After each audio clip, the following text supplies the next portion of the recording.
All right, hello and welcome to the second to last Season 5 finals match for Steel. I am Sheepshead, and with me is... Baby. It's good to be here. You guys can call me Hunter if you want, and I'm super excited to get into this finals here. We have a match in the Piltover finals, that is, between InkJet420 and Apes Together Strong. Before we get into this match, what are your thoughts coming into it? I know you yourself was a player in this match.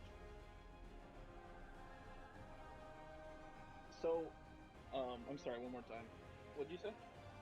Coming into this match, I know you played in it yourself, but results withheld, what are your thoughts coming into it? What were you thinking coming into this match? How do you think the teams match up and stuff like that? Yeah, so contextualizing it, Apes Together Strong was, and InkJet, the team that I played for, were kind of neck and neck for like 1 and 2 in the division throughout the season.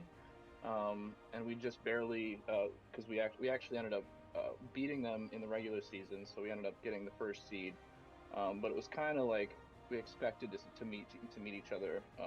And Apes Together Strong was a really strong team. They pulled together. I'm not going to say who it was against to avoid flame, but they actually won a 4v5 as a 4-man team in one of their regular season games. So they were kind of scary.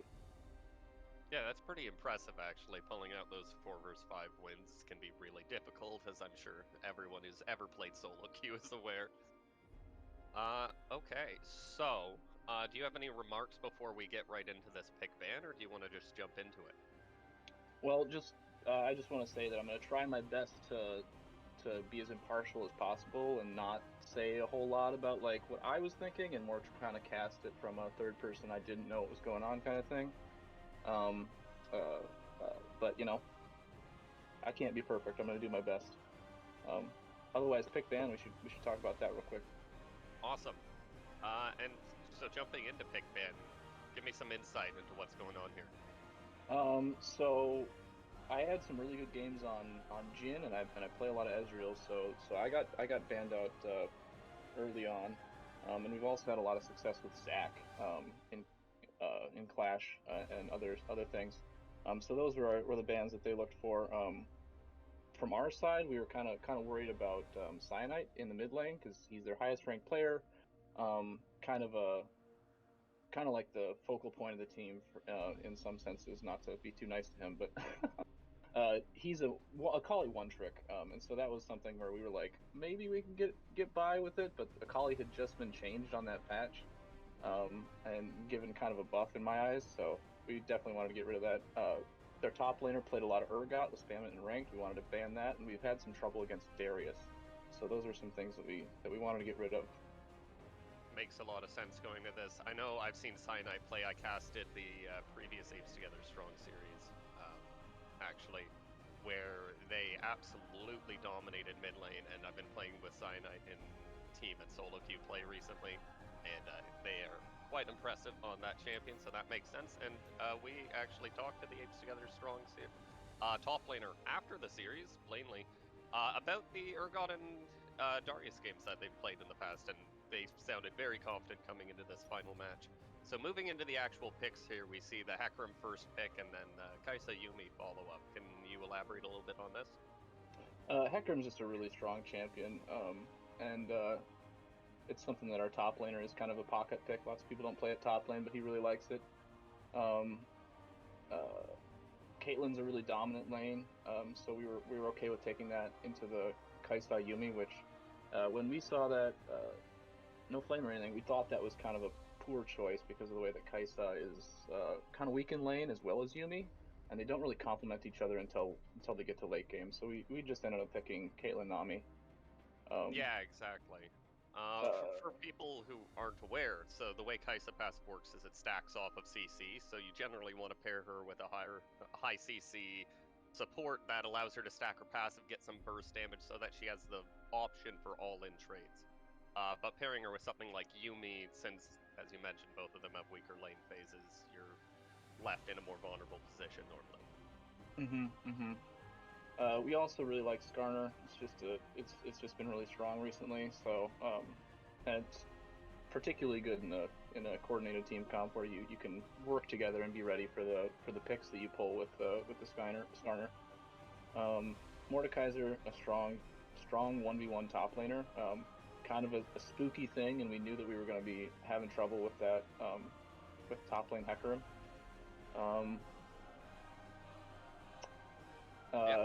Yeah, and then Randomonium, the jungler likes to pick a lot of tanky CC champions, so we were expecting a Sejuani or an Amumu, and so that came out. And then I guess our pick was for mid next, and Photosmart, our mid laner, kind of a virtuoso on the rise, has been doing really well. They banned a lot of his champions in the Xerath and the Diana, but the rise was really good into Mordekaiser Sejuani, so that was something we wanted. Yeah, it makes sense. Just you see Apes together strong here with the double mid ban, trying to secure a good matchup, trying to get rid of these blind pickable mages so that Cyanide, who's their major focal point on their team, can get the advantages they need to win the game. And then you, as you said, picking up the rise here, it's a reasonably safe, powerful mid laner that does well into the Mord and the Sej, which we're already seeing, and even does pretty well into Kai'Sa. It can be pretty annoying to ult into a rise and get instantly rooted and blown up. All right, and then we see the Vel'Koz round out the draft, and team comps on a whole, what do you think about them? How do you think they match up?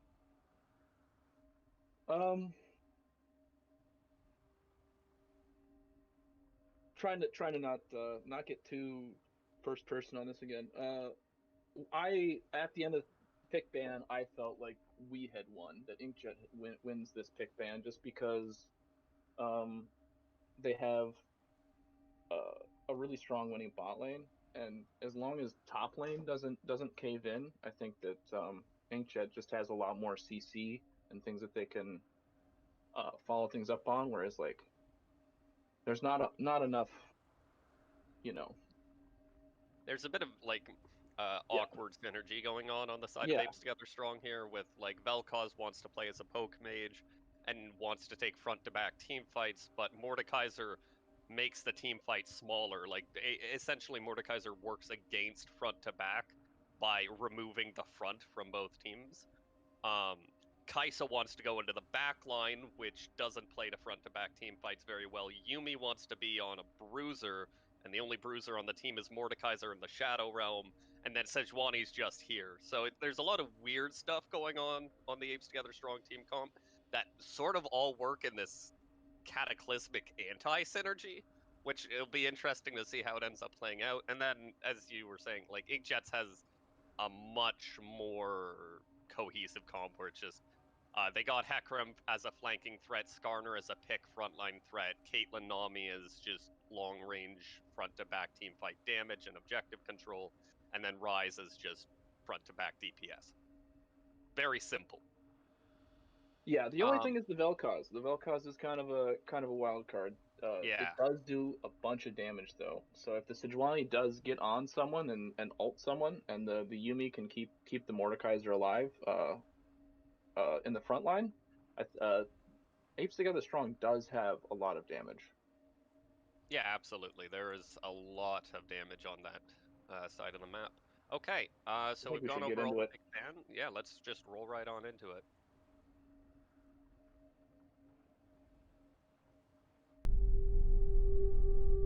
Hasagi!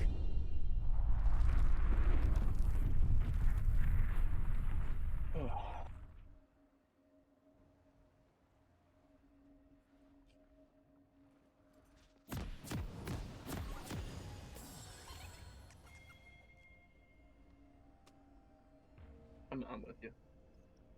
All right. So all right, as we walking make our out way onto into the the game rift here, go ahead. Sorry. No, you should go ahead. All right, so as we make our way into game here, we'll see that we're breaking out into just line of scrimmage. No one's looking for any sort of invades. What do you, if you can delete your memory of this game, how do you think the early game should play out between these teams? So top lane looks really scary. Hecarim has a hard time laning against someone who can just bash on him. He can out trade him and get his shield, and Hecarim really just has a hard time laning against that. So that's going to be really hard for InkJet to deal with. They're going to have to use bot lane's range advantage and push advantage, and avoid getting ganked. Because if InkJet's top lane caves in and their bot lane gets ganked by getting overextended, they have a really hard time getting back into this game. Yeah, that makes a lot of sense here. The Kaisa Yumi will have a very difficult time farming if they fall behind, and this lane starts in a pretty disadvantaged position in the first place. As far as Keystones go, we do see the Conquerors matched in the top lane for dueling potential, but an invade coming in here. Caitlyn and the really Skarner and the Nami looking to get in onto the Sejuani, trying to steal away this blue buff or put some pressure on, but Sejuani will get the smite down. This is really problematic for the Skarner, being behind, not being able to get a leash on the first camp, not even starting the first camp till post 2 minutes at this point. Really got to see how this impacts the Skarner's early clear. Yeah, to be honest, it's really hard to say what InkJet was thinking with that late invade. kind of a weird call. They didn't have their mid laner, and they didn't bring their top laner either because they didn't want to risk him losing CS top lane. But they didn't commit then. They kind of went in there and just walked away. So all they do is lose their Skarner, who is a slow jungler, relatively speaking. Lose him even more time. Yeah, so we should see, it'll be interesting to see if Randomonium on the Sejuani is going to be able to leverage this into either an early advantage gank in one of these lanes, or maybe even a double trap. Though, as you mentioned before, the side of InkJet is going to have the pressure in bot lane, and then mid lane is pretty even early game. Both the Rise and the Vel'Koz have unique ways of clearing the wave that aren't exactly the greatest, but aren't terrible. So they should have pretty even pressure as far as wave control is concerned. Yeah, it's really hard for Rise or...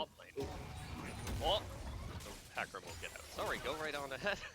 Yeah, they both leave that exchange with both flashes up. So Blaney not interested in jumping in there. And we do see the flash on the Hecarim, which is interesting, I would say. Normally you see the ghost coming out of jungle Hecarim, and it wouldn't surprise me if lane Hecarim hedges towards a similar trend, especially without something like Jarvan on the enemy team, but more trading coming in top lane. Taking more damage top lane, and that top lane is turning out kind of how it was expected, you know? Hecarim just kind of has to get as many levels as he can here, and just give up the gold at this point. Yeah, really getting beat down in this early game here. We do see Rise snowballing away mid, and then the bot lane is pushing into the Caitlyn Nami, trying to get some poke down on this Kaisa Yumi. Deny some CS from them using their massive range advantage, more trading going on the mid lane, and not much going to come of it. We do see Sejuani monstering though. Yeah, Sedge has decided not to go for the crab and is looking for mid lane. Rise just walks out of it. Yeah, Rise will scope that out and be able to escape without blowing any summoners.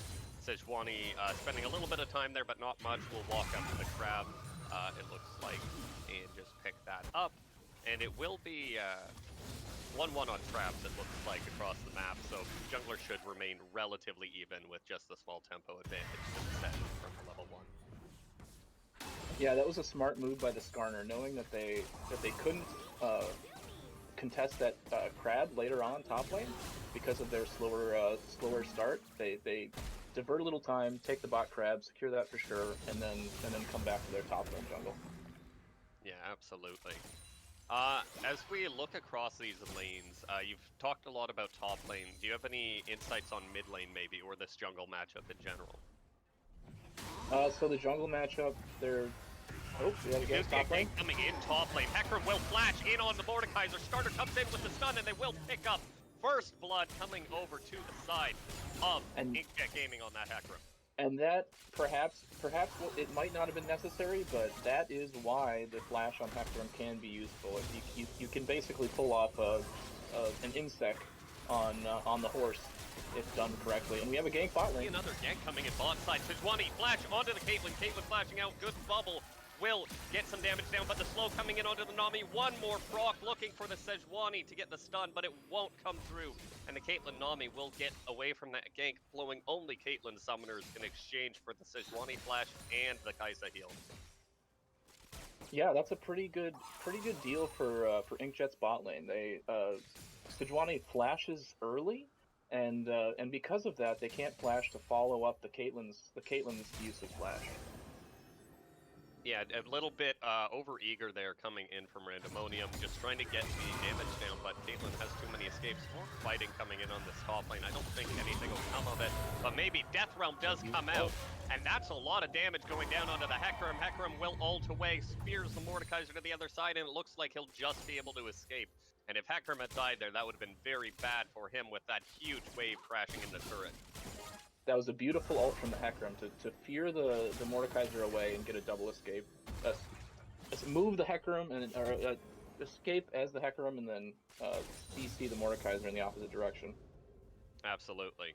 Another reason that gank bot lane by Sejuani didn't work out so well is that the lane was pushing back towards InkJet, and so now they can just zone this Kaisa away with what is a over twice Kaisa's farm. Yeah. And just hold it on their side of the wave with this pink ward in the river. It makes it really hard for them to play. Very difficult to deal with, absolutely. We do see pings going down onto Dragon for the side of InkJet, looking to pick that up with their pressure advantage. More trading going on in the mid lane. Makes the Vel'Koz fall low, but will not pick up any kills there, just securing some pressure for Dragon. Vel'Koz will be able to clear this wave, be it with ulti or abilities if he needs to. And he should be able to get a reset off soon.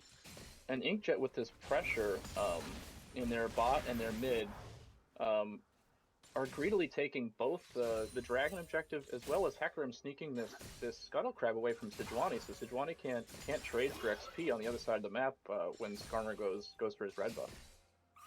Yeah. If Sejuani invades the blue side. Yeah, Sejuani invades the blue side, looking for some vision. We'll see that the blue buff has not respawned yet and is not up yet. And the blue buff is actually really going to be quite delayed this game because of the crab take by the Skarner earlier. We do see Sejuani walking into mid lane, looking to pick this Ryze who's being over-aggressive. Will dash in, get the slowdown, but there's not going to be any follow-up. Cyanite is out of mana and very low on HP. Alright, so as we look across this map here, we see a big CS advantage developed in both top and bot lane. How do you think this affects the dynamics of these teams?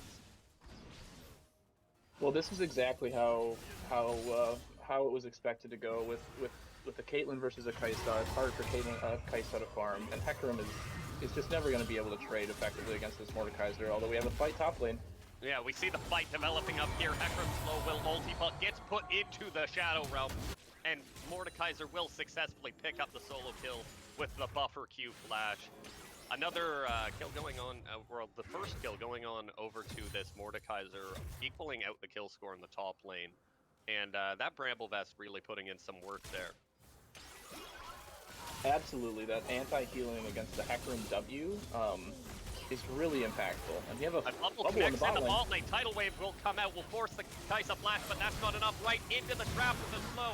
Caitlyn will look for the kill, but won't quite be able to pick it up just yet. Goes for the ulti onto the Kaisa, but it actually hits the Yuumi on top of the Kaisa's body. I didn't actually know you could Caitlyn ulti Yuumi while she was on someone. That's interesting. Or did Yuumi block it? I actually couldn't see. Yeah, Caitlyn ultied the Kaisa to kill the Kaisa, but Yuumi jumped out of Kaisa to block it. Another thing to note is that the Caitlyn tried to misses E on the Kaisa there. The Caitlyn misses E, and hits the Yuumi instead. Otherwise, that would have been a kill. Yeah. So slight error there. Plates going down here for the Caitlyn Nami lane. Sort of the expected outcome. We will push one more wave here and likely see a recall timing coming out of this bot side. This coincides as well. You'll have 2 minutes on Notice Dragon. Notice though, Ryze is moving bot lane. Looking for a redive.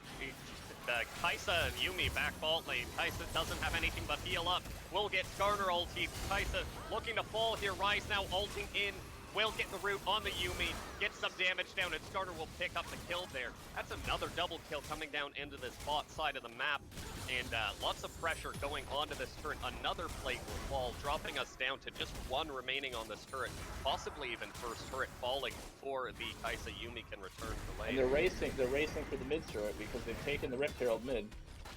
Yeah, Rift Herald being dropped, as you said. More plates going over. Bot lane will fall first, but still lots of good damage and gold coming in onto the side of Cyanide.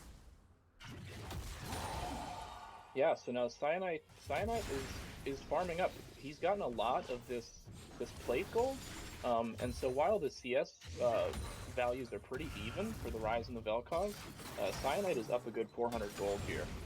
So we'll see how he uses that to pressure this Rise in the early game. Yeah, you mentioned the 400 gold lead in the mid lane, but what we're really missing here is that 2,000 gold lead for the Caitlyn in the bot lane here. Hecarim will interrupt the Sejuani trying to steal the Gromp, but won't be able to pick up the kill. Mordekaiser's here, gets the Death Grasp going in. Mordekaiser does have ulti available, but elects not to use it for fear of Hecarim invulnerabling it with his ulti.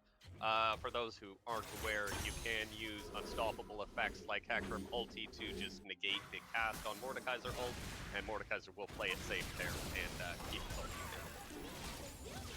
Alright, early at 12 minutes we have lanes kind of breaking down. The Caitlyn's moved from bot lane with the support and left the Kai'Sa to fight this Rise in the bot lane. We'll see how that goes. Yeah, and the Kai'Sa is just praying that she'll be able to get some farm up into this Rise matchup. It is a little bit risky if the Rise goes on the Kai'Sa. Looking for the fight, does get the root down. Kai'Sa's still alive, misses the first Q, but back to mid lane, there's another fight going on here. Vel'Koz ult gets Starter ulted back into the wave, into the Caitlyn ult, rooted, stunned, next to turret, but he will flash out, he's running away, will get smited down at the end. Nami will pick up that kill. Bubble lands onto Yuumi now, Yuumi's in trouble, she will drop, that cat is dead. Chasing in onto the Sejuani into the jungle. Doesn't connect the root. Now she has it up into the bubble. She will flash out and she should be able to escape here. Sejuani will escape with her life. But we saw Caitlyn fell, or rather Kai'Sa does fall in the bot lane, and the double kill coming through to the mid lane. Big advantages coming over to the side of InkJet at only 13 minutes into this game.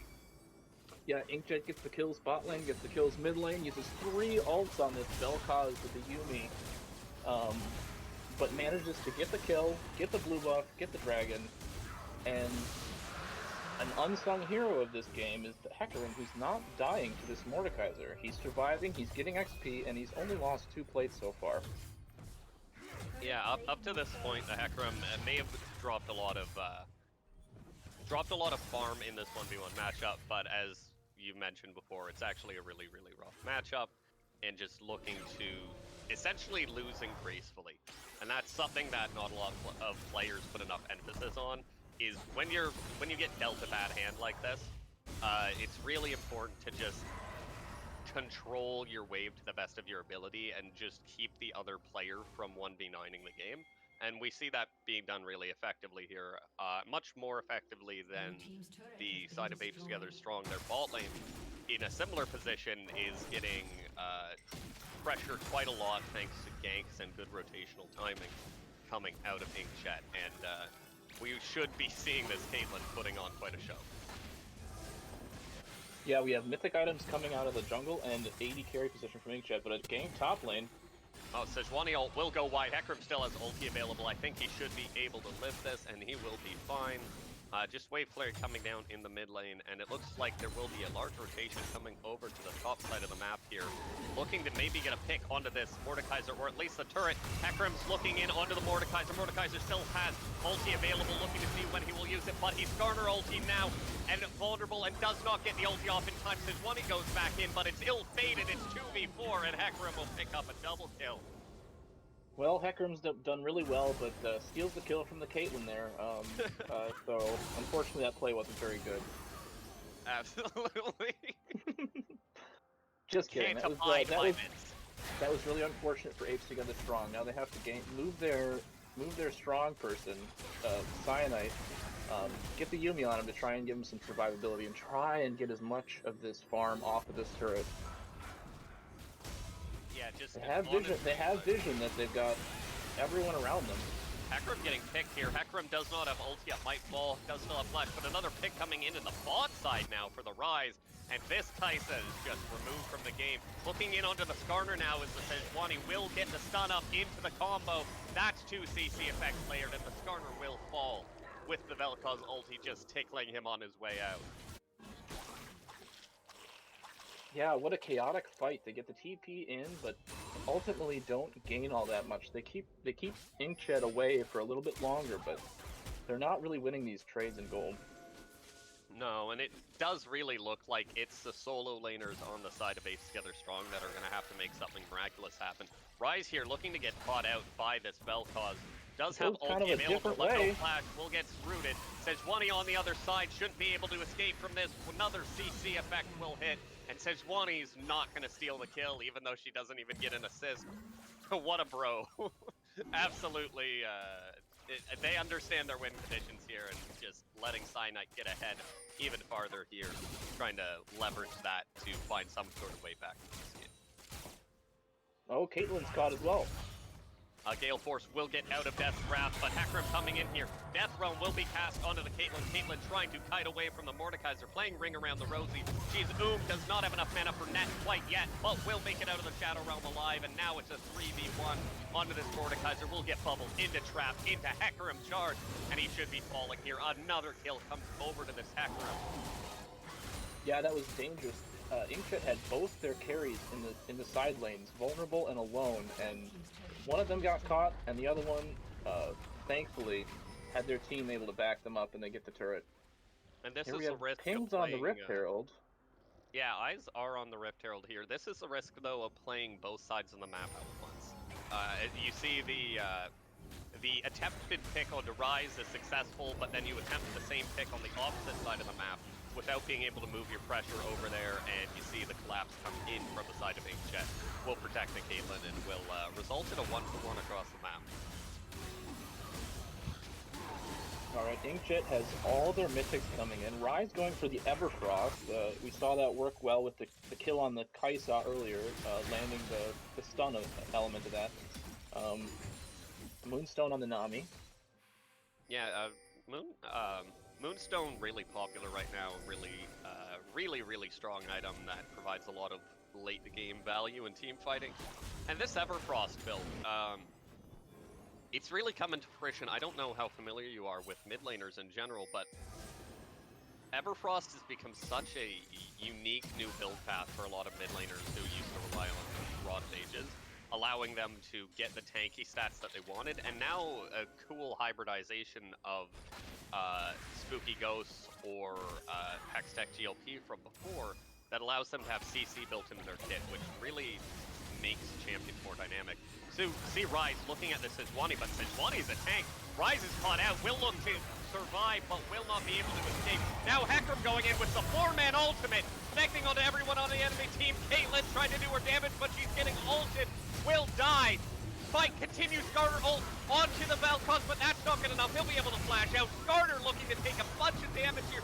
Skarner will fall as well. That's a bunch of kills going over to the side of Apes Together Strong at this Dragon. They're looking to pull this game back in a big way. That's a huge amount of shutdowns and goals going back over to their side. Yeah, what a unfortunate fight for InkJet. They kind of, you know, believe it or not, I know a guy on the team, and I have a suspicion that that was a case where one person got in, thought they had the fight, thought they were gonna do it, and then got caught, and then progressively everyone else decides to get caught to save the person who engaged the fight. A bad decision followed by everyone is better than a good decision followed by only one person.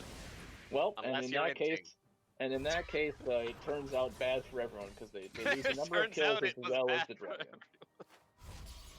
So now they've got a couple kills on this Kaisa, a couple kills on the Vel'Koz, and Apes Together Strong are only 2,000 gold down here. They look to be in a really bad spot, but InkJet have fed away a couple kills here and thrown a fight that could have really secured their victory. Yeah, I think if you, if as Apes Together Strong, if you're not able to pull out some sort of even or ahead fight victory at that dragon there, especially when you go into the pit with priority, like you already have the dragon control coming into that setup. If you're not able to win from that position, it's going to be really, really difficult to imagine another position where they're going to be more favored later into this game. Speaking of that, though, how do you think these team comps shake out in the scaling in the late game? Scaling overall, like I said, I think Apes Together Strong's team doesn't really jive all that well. I think the Vel'Koz is particularly out of place, considering the dive that Kaisa Yumi should have.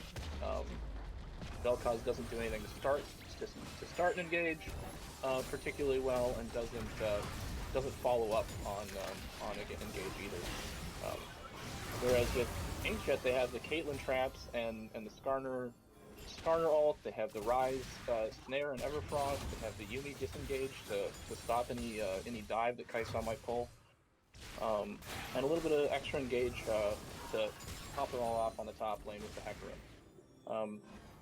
The only problem is that Rise is still scaling, and won't actually be able to fulfill his Battle Mage fantasy for another 5 to 10 minutes.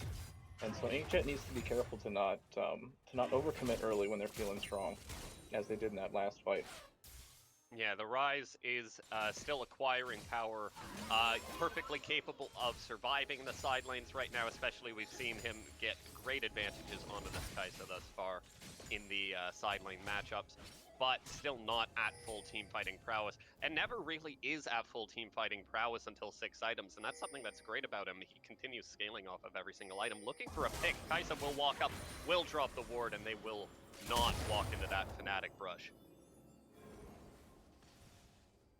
Looking across the map at lane assignments, what are your thoughts about the way this should be handled going forward?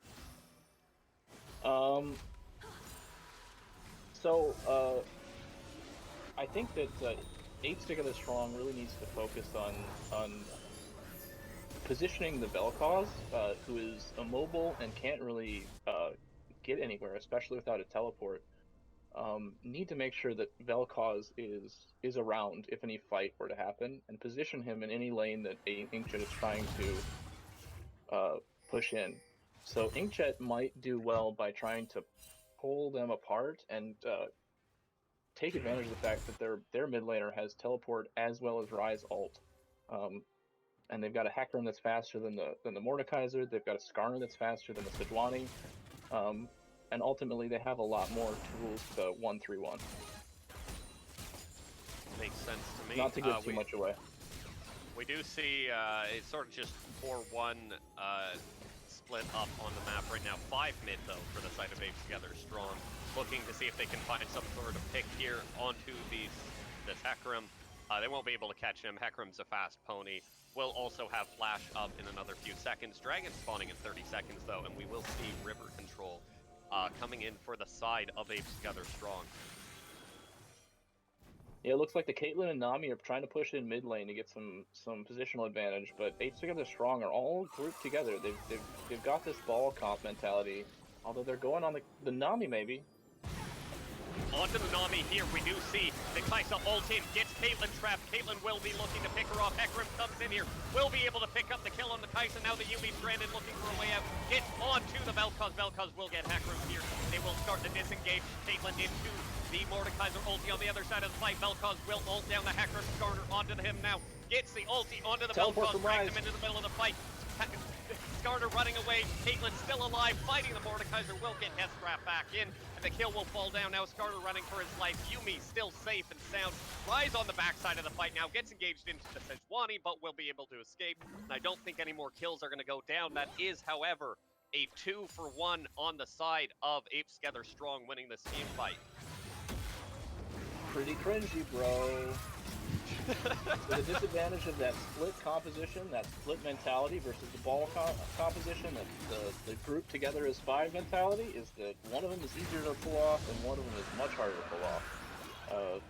InkJet gets engaged on and a late TP from the Rise, and it all kind of falls apart. Yeah, well done by Apes Together Strong, knowing their strength and punishing this InkJet team by going for that grouped 5v5 when they know they can pull it off.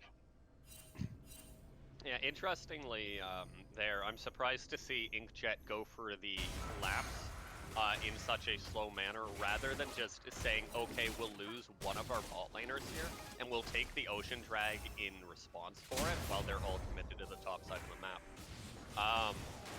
Instead, we see InkJet continue to commit to the fight. They will lose one additional player, and then they will lose the Dragon on the back of it, and now Dragon's evened up. You mentioned before that you think that Apes Together Strong have a dysfunctional team comp, and Yuumi actually gonna get picked out here by the Hecarim charge in the bubble. Now that Cyanide also getting picked off here, Vel'Koz will fall. Sejuani is looking to be the next target, will drop the ulti, running away. Skarner's getting in range. Skarner has ulti available, will pull her back in.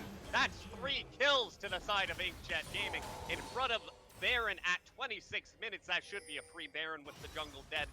No hope of steal, no burst damage available on the side of Apes Together Strong. That should be able to pick up this Baron, so that should just be a free Baron going over to the side of InkJet and looking to snowball that into their victory push. Yeah, and that was likely just a situation where vision control works. InkJet, if you notice the vision scores, most of their team members, aside from Randomonium in the jungle, have higher vision scores than their counterparts, and particularly the support. Dat Puff is doing really well with his 51 vision score at 27 minutes. Yeah, relatively to the game is far and away the best. Yeah, absolutely. It's important to note the difficulties that a Yuumi can have with warding. Just as we saw there, Yuumi tries to ward Yuumi alone. Yuumi get Hecarim charge, die 3 for 0 Baron. So you really have to build up. Yuumi's... People make a lot of jokes about Yuumi being the easiest champion in the game to play, but especially as a team, Yuumi can be difficult to play around. You really have to learn how to play around her weak laning phase bot side, and you have to learn to play around giving her someone to ward. Essentially, your jungler has to play as the support and walk in, or tank rather. In this case, the jungler, the Sejuani, has to be the support and walk into places with a Yuumi on it to get wards. And if that's not happening, you're looking at setting up situations like what we just had, where the Yuumi gets picked, and it just snowballs into an awful teamfight situation. Alright, we got some poking around in this red jungle of the Apes Together Strong. InkJet is trying for this push with the Baron. I want to note the AD carry builds as well. First off, I want to say that I'm not a fan of the build that I went. It felt really bad at 3 items. Having IE on Caitlyn is just too important. Building rapid fire feels really good for when you're way ahead. But I want to say that I really regretted this build, and I thought it was kind of a mistake. This is my apology to my fans. I'm sorry, I will never build this build again. Yeah, that was my what was it? Imperial Mandate on Azir. Leandri's Borky, anyone? Yeah, that's what I'm trying to say. And Hecarim is fighting with Sejuani. Hecarim does look to get picked off here, so the Kaisa will come in, will pick up the kill. Now Nami looking to get picked, will get Shadow Realm, then will certainly be falling here. Any other fights going on around the map? No, but Nami's trying her best to survive, will not quite be able to make it out with her life. Caitlyn now just coming in onto the Kaisa, picks up the 60% crit, and will just headshot her to death. Now Ryan's getting turned on, but both of them are very, very high damage. And a bunch of kills going down across the map. A 2-for-1 on the side of Apes kind of strong, but the push continues. Skarner on this bot side now, ulting onto the Mordekaiser. Caitlyn trying to DPS him down in time. Will look to get the damage down. Now it's just Sejuani, 1 versus 2. Vel'Koz has returned with the cat on him in tow. Looking to finish off this inhibitor on the bot side of the map is InkJet. And with the TP coming in from Hecarim, they should be able to secure it. Yeah, it's a messy fight, and InkJet, rather than grouping his 5, opts for this chaos, which in the end turns out that they get an inhib as well as the top lane turret and a bunch of damage on the mid lane turret. So Apes Together Strong might have traded a couple kills and got a shutdown, but they don't have any structures. Yeah, and so this is actually this built into one of the flaws of the Vel'Koz. You see that the Yuumi is permanently stuck to the Vel'Koz. And it's because he can't actually safely wave clear against the Ryze without threat of just being one-shot and dying. Even though he's an incredibly long-range champion for like standoffs and pokes with his Q, his wave clear is actually really short-range compared to most mid laners. It's only about 600 range. So you see him have to walk up to the wave under turret to get his double W's off to one-shot the wave, and when he does that, Ryze is like, thanks, I'll Everfrost you and one-shot you, and if the Yuumi's not on you, you're gonna die. So because of that, it's creating these disparities in players across the map. Even though two people on the side of InkJet are dead, it's still a 2v2 in the bot lane, and it's essentially a 1v1 in the top lane. Yeah, I agree. This Ryze is, especially hitting level 16 here, is starting to scale out of control.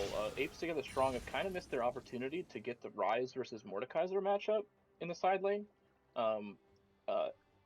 Even though, and it would have been harder too, considering that Mord has gone for armor to fight Hecarim. But they missed that window where Ryze can't deal with the Mordekaiser. And at this point, Ryze is just, he's 1v2 on anyone. Yeah, he's gonna be very, very powerful coming into these side lanes or even into team fights here. We do see the 4-1 sort of continuing a bit of split map here with the presence in the jungle. Caitlyn coming down mid lane looking to finish off this very low mid lane turret. Yeah, Caitlyn finally got that IE and actually does damage now, so is no longer trolling, so everyone knows. I don't know if the Kai'Sa believes you with the no damage part based on earlier. We do see Baron that's just Gale Force being broken. Yeah, so Baron's coming up now in 10 seconds, essentially. Do you think that, how do you think Apes Together Strong is looking to approach this fight? But as I say that, this is Sejuani looking to get picked here. Skarner won't be able to quite close the gap. Doesn't want to expend the Turbo Chem tank on that engage there. Knows that Sejuani will likely live either way with Flash, ulti, and a Yuumi on her. Realistically, the answer is they don't. Apes Together Strong, partly due to their lacking wards, and the fact that InkJet has controlled their side of the jungle for the last couple minutes, but as well as the fact that all the lanes are pushed in, means that Apes Together Strong have literally no idea where anyone is. Oh, another pick coming in under the Sejuani. Walks into the same bush that she walked into before and will instantly die. Now Ryze coming in onto the top lane inhibitor, looking to pick off Cyanide here. Caitlyn flashing in, Gale Force comes in, trap going underneath the Zhonya's, and you hate to see it. Another pick coming into the top lane. Ryze will kill the Kai'Sa and the cat, and that's just animal abuse. The cat will fall in the end. And that's 4-0 for the side of InkJet Gaming. They will look to clear up this game. This Mordekaiser can't stop them 1 versus 5. You can't ulti 5 people in a row. Mordekaiser does look for the ulti in the Ryze, but he's not even going to be able to win that fight. And now the Nexus turrets will fall. Game will end, and InkJet will take an early lead in this series. Yeah, it was a little messy, but InkJet ends up winning in 34 minutes. That's all I have to say. All right, so at the end of this game, you might be a little bit biased, but a thing that me and Ryder typically do, and I think it's been co-opted by a lot of the other casters, is ace and MVP. So an MVP for the winning team and an ace, or essentially losing MVP for the losing team. Who would you give it to? Who would I give MVP and ace? Yep. So let me look at the stats here. I think so. I was the captain, so I did get to do this, and I believe we picked our jungler Skarner for the MVP. Ryze got really fed and won the game at the end, and was the win con. But that Skarner had some really nasty ganks, particularly the way that they punished the Kai'Sa Yuumi early in the game. gave InkJet such a handicap that they could just mess up two fights in a row in the mid game and still come out ahead because they had that advantage in the bot lane. Absolutely. As well Give as it to the person who kicks off the snowball rather than the one who rides it all the way down. for the side of Apes Together Strong, I'd probably give it to Cyanite. They're really hard to kill. Only died 3 times on a very immobile champion against a lot of CC. So very impressive. We definitely had to like work around their pressure, but it's hard to count out like Slavic Goon, for example, who on the Kaisa, who despite being really behind in farm early game, ended up farming back up and actually getting a couple kills there too. All right. Makes sense to me. So, unless you have anything else you want to add, I think we'll go to a little bit of break and then walk into game 2, right? Sounds good to me. Awesome. See you guys soon.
All right, walking back into game number 2 of the Piltover final versus InkJet420 versus Apes Together Strong. First game went over to InkJet420, and here we had Apes Together Strong deciding that they wanted to start back on red side again for game 2. Davey, any thoughts about that? Yeah, so we noticed that during the break here, and I was thinking that it's probably due to wanting to secure Cyanide a strong mid lane counter pick, or possibly even a counter pick top lane. Red side's typically a lot better at achieving counter picks. Blue side typically a lot better at getting extra bans or power picks. And we see actually what is likely here just a good understanding of that from Apes Together Strong. They're like, okay, we know how we win. We know we win through solo lane dominance, and we want to push that as far as we can and just say we'll take red side again. Yeah, in this game we had some different bans coming out from Apes Together Strong, but not very different. So we had the Akali, Urgot, and Darius are the same from InkJet. They were happy with those bans, and they ended up actually banning the same bans 4 and 5 as well. Whereas Apes Together Strong choose to ban the Kaisa, so they picked it last game, but in this game decided that they didn't want to ban the Jhin, and so we ended up picking Jhin Yuumi or we actually picked Yuumi first, and then picked Jhin later. Yeah, so I'd imagine that the Kaisa swap here is Apes Together Strong said after before the first game, they likely said we think Kaisa's super high priority, and we are going to take it away from the other team if they give us the opportunity to.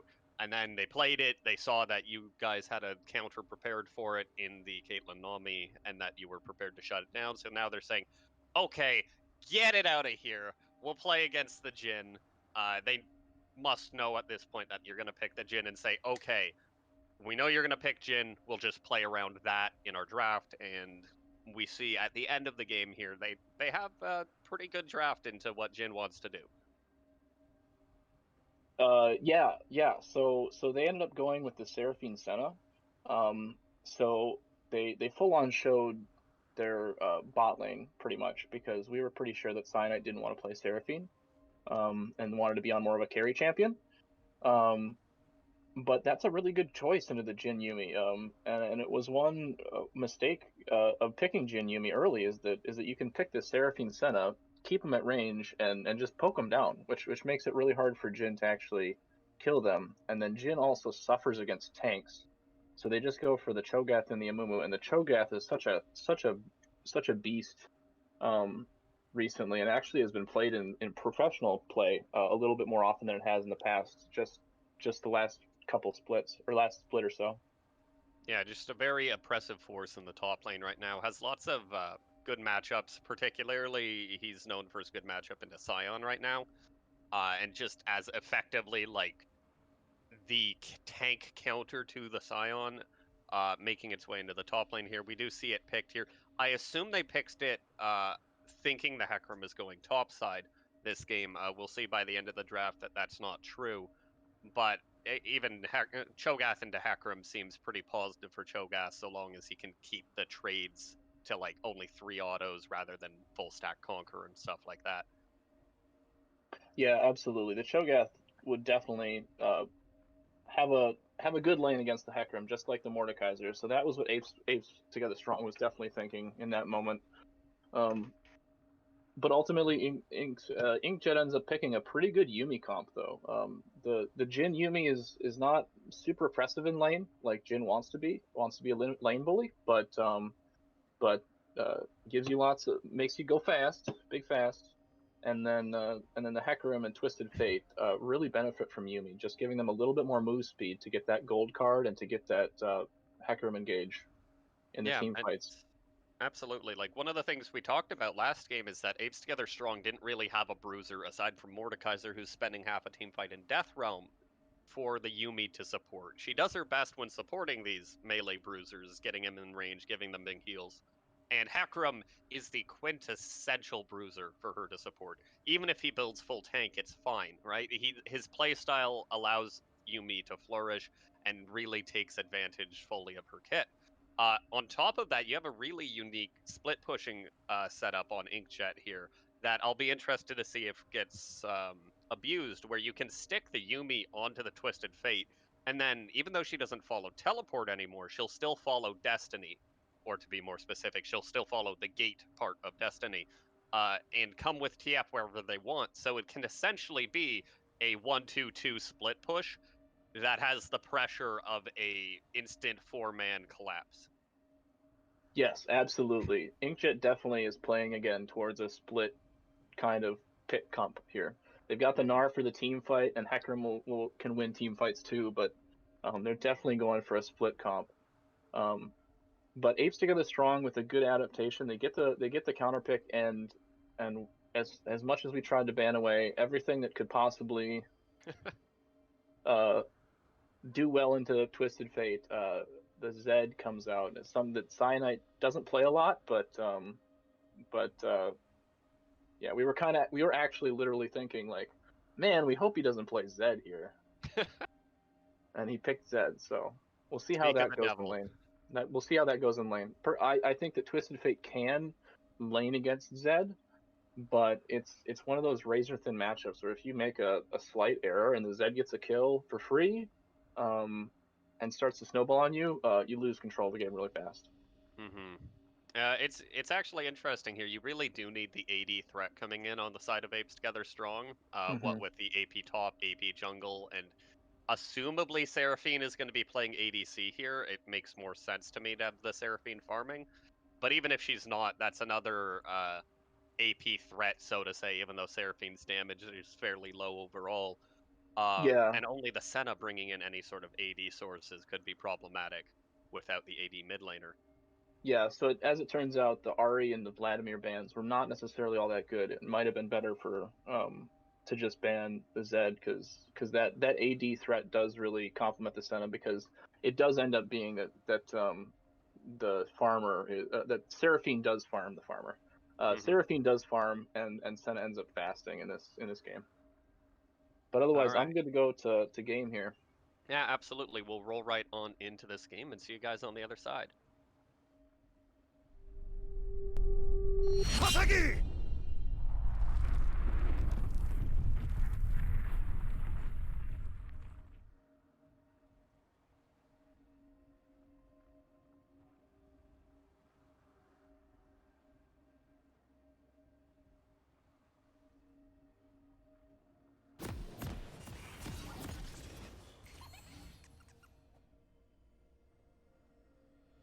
All right. As we move on into game here, we do get a chance to look at the keystones that all of our individual players have brought. And does anything stand out to you, or do you see anything interesting coming on into this game? Welcome to Summoner's Rift. So the Electrocute from Twisted Fate is going to be more of a damage rune than going for something like Summoner Spellbook. Jin has also chosen to go for Cleanse, to kind of hopefully deny a lot of the CC on the, for example, on Amumu, as well as the Charm in particular from Seraphine. Yeah, and one of the interesting things about that bot lane Jhin Yuumi as a whole, right, is you get to take the exhaust and heal on the Yuumi. There's not going to be any point in Yuumi having Ignite this game.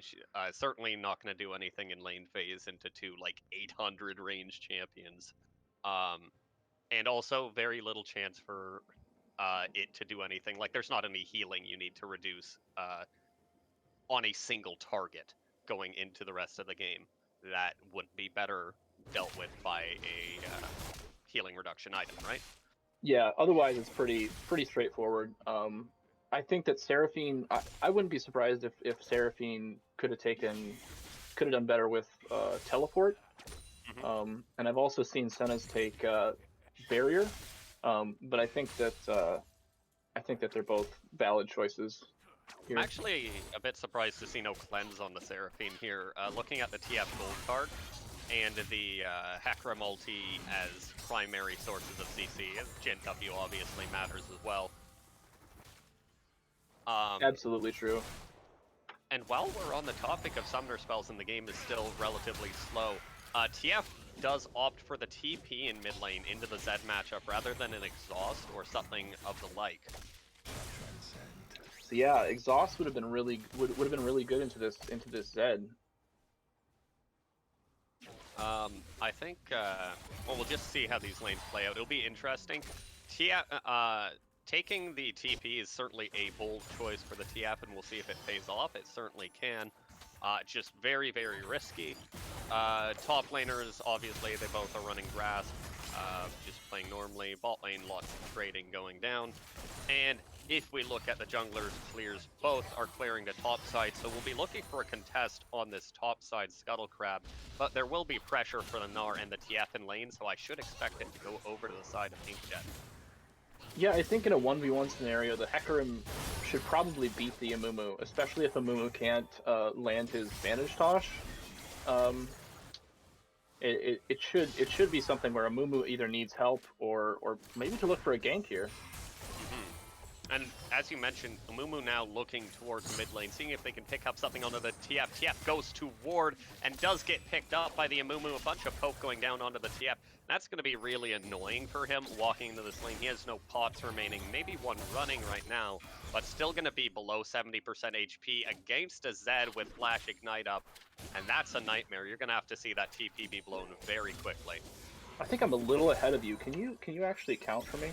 Yeah, I'm at 349, 50, and we see a gank coming in mid lane onto the Zed. Sorry, 54, 55, 56. Okay, we see another trade coming down bot lane. Jhin taking a lot of damage going down here, and the Cho'Gath, more trades coming in the top lane. So no kills coming down yet, despite 2 ganks coming in onto the map already. And 1-for-1 on Scuttle Crab. So very even early game.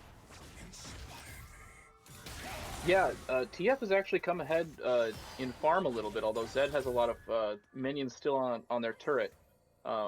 So that lane is going all right for the TF so far, but we're going to have to look for level 6 to see what happens. Yeah, I think the CS advantage is definitely something you look to assume in these lanes.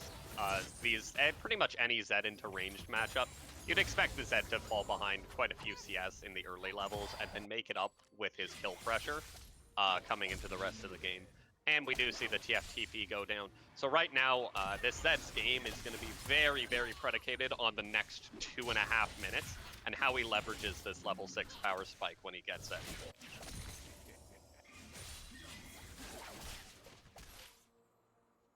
Across the map here, we do see small CS leads developing, aside from mid lane, which the gap has more or less closed there.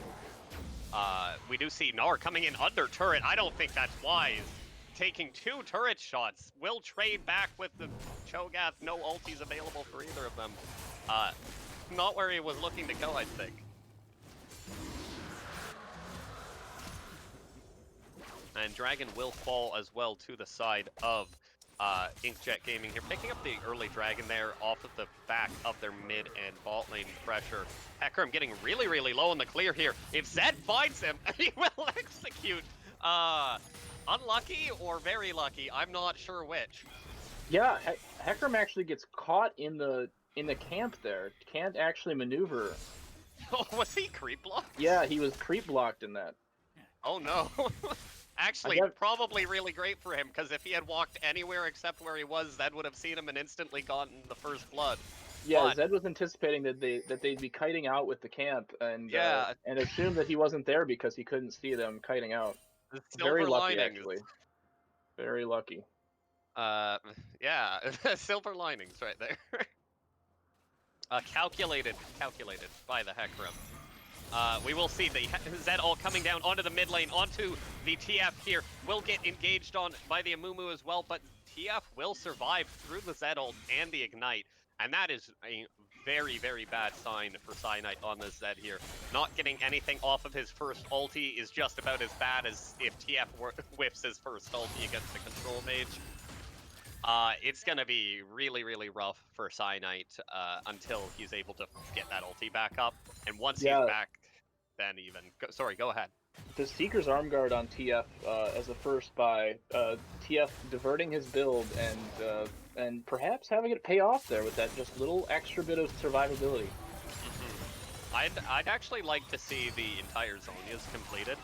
We are playing on the current patch, which means Seekers has been nerfed considerably as just a component.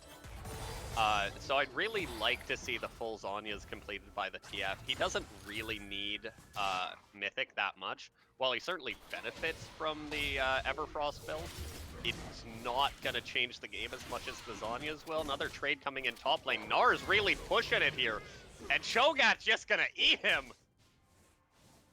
Not respecting the true damage at all. Yeah, Cho'Gath goes numb. Absolutely. That's about all there is to it. Nar eating in rather than being away. Get caught, but Zed's here to support, looking onto the Hecarim now. Zed doesn't have ulti available yet, only about 10 seconds left on that cooldown. Blast plant still available. Amumu looking to fall, one auto attack left to kill him. He will fall now on the bot side of the map. We do see the Jhin being run down by the Senna.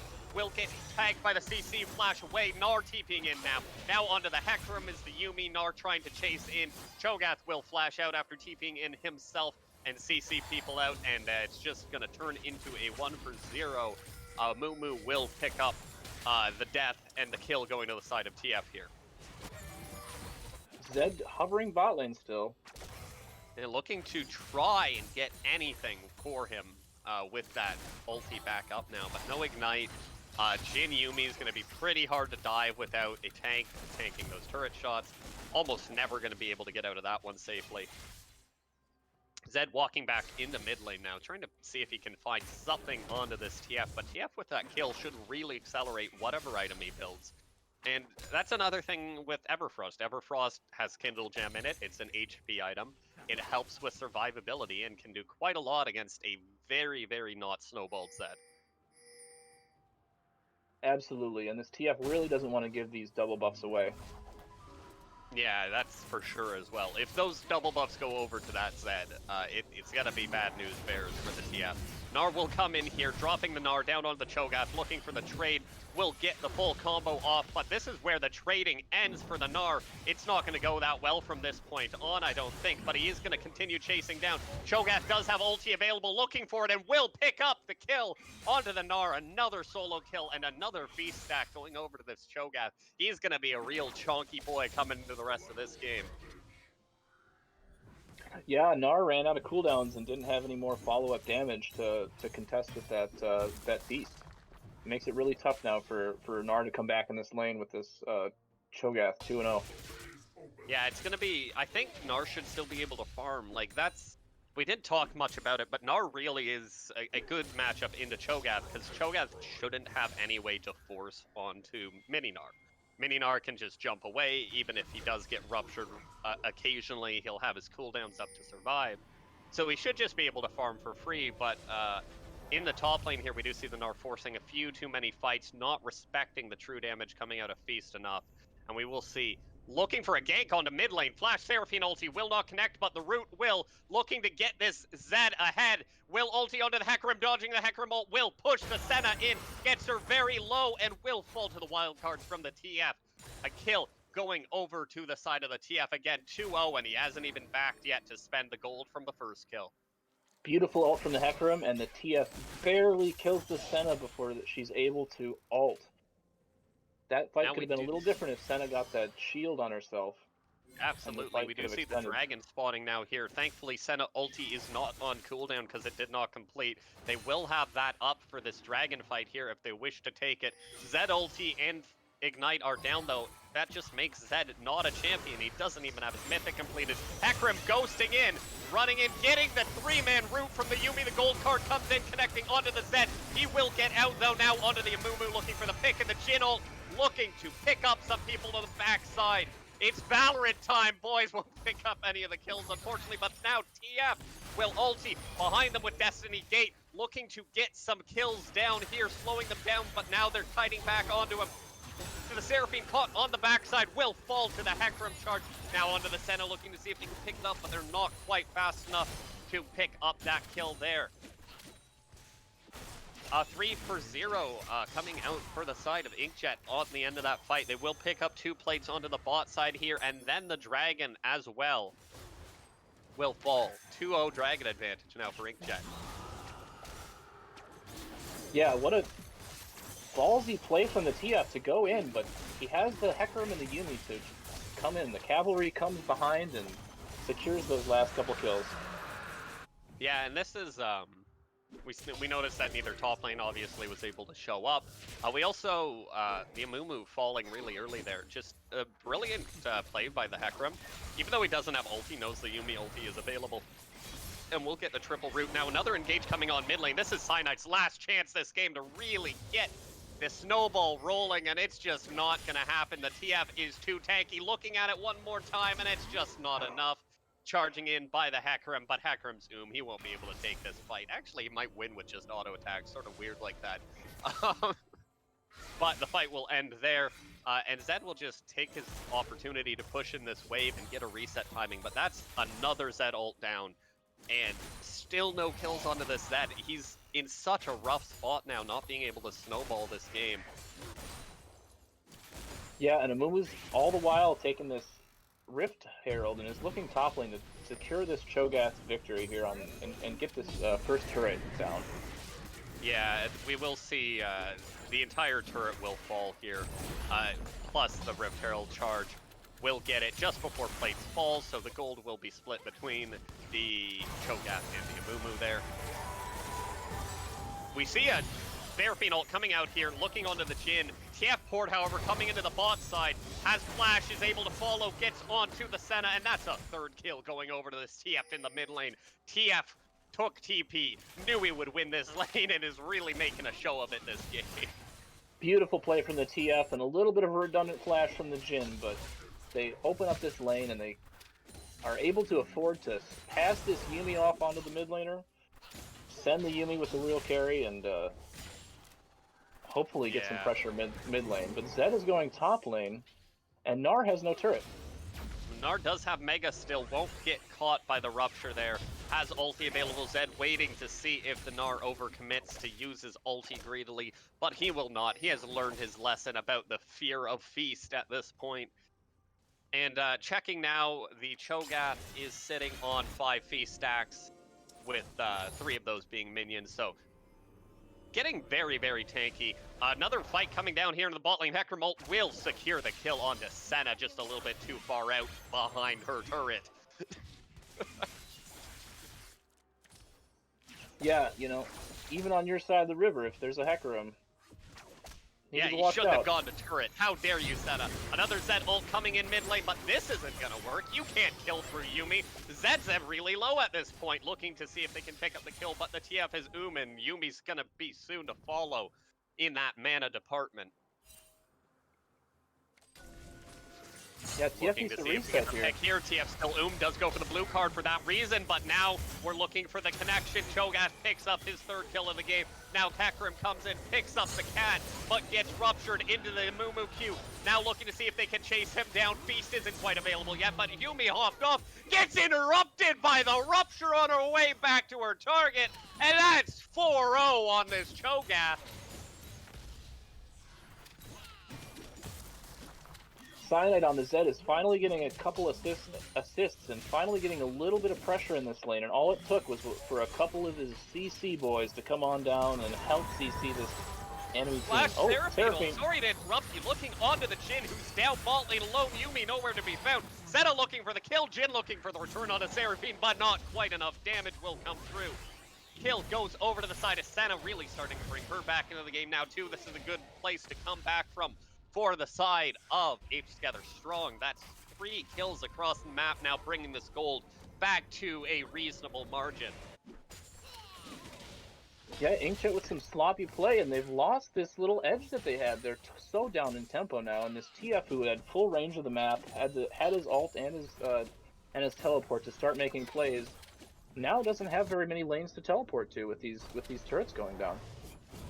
Now, myself, even as someone who is, I consider myself quite good at understanding team comps. I have no idea how this is going to play out late game, because it looks to me the side of InkJet does not have damage to kill a Cho'Gath. But Apes Together Strong has a useless Zed. So I have no idea who's actually favored scaling into this game. Yeah, and Apes Together Strong really doesn't have very much damage either. With the fasting Senna, you get more stacks, and you finally will start to do a bunch of damage towards 35-40 minutes in the game. But until then, you really don't have any way to out damage the InkJet comp. You need to rely on. Go ahead. Yeah, the dragon will fall down for the side of Apes Together Strong. In return, InkJet will pick up the mid lane turret. So even that's off the table now. There's no Ocean Soul win condition for at least another 10 minutes for InkJet. So, hear my hypothesis on this game. I think Zed should build Bruiser. He hasn't snowballed at all, and he's not going to be able, but we're looking for a pick actually on a Cho'Gath. Gold card will come down, charge now, looking to pick him off. 1v4, the Cho'Gath is still too tanky. Will flash out, he's still at half HP. He's not even close. All right, Cho'Gath is unkillable currently. It'll be interesting to see once he picks up that gargoyles, probably next item as Let's well. go for a little thought experiment, and imagine that if that happened with all of Apes Together Strong's team next to him. InkJet has no way of doing any kind of front-to-back team fight. They really need to make use of this this mobility and split push that they can do with the TF and their teleports. Absolutely, and that's what it's gonna come down to. I think at most is Apes Together Strong has to force team fights, and InkJet has to play around that as well as possible with split push pressure from this TF and Gnar. And remember last game, one of them's gonna win against the Zed. Yes. And remember last game we talked about the vision control, how that InkJet had over Apes Together Strong. This time InkJet has the Yumi, and InkJet has less ability to make vision happen. We'll see how that works, particularly considering that they want this split push comp. They want more vision. They need that to make that kind of composition work. Yeah, it'll be so really we'll see how that plays out. Yeah, it'll be interesting to see how they manage to play around it for sure. As I mentioned before, I would actually really like to see this Zed build Bruiser. And what would they build in that sense? Just Black Cleaver into... Yeah, I would like to see, honestly, I would have liked to see Stride Breaker after he fell that far behind, but obviously that's a bit early into the game to be making that sort of pivot. We don't see the Rift Herald quite fall in time for the side of Apes Together Strong. And another pick looking on the vault side onto the Zed here, looking to get away. Will ulti the Hecarim ulti. Great play coming out of Cyanide thus far. Mechanically outplaying the Hecarim, but he's very, very tanky. Looking to see what they can do. Hecarim will start retreating. Now the Jin ult opens up onto the Zed. Looking to see if they can pick up the kill there. 4 people on the bot side of the map, and they just can't pick off this Zed. As I was saying, though, yeah, Black Cleaver makes some sense. I think Sterix makes a lot of sense onto the Zed. Maybe a Titanic Hydra, but we will see the early cleanse coming out of the Jin. Both summoners down now, turning onto the TF, looking for this fight, looking for the pick. Hecarim charging in now. Seraphine ulti will just... That's crowning comment right there. I think that hit me in my own house right now. TP coming in from the Gnar, looking to go in, but he's not quite Mega Gnar yet. Looking for it, Mega Gnar will transform, flashes into the backline.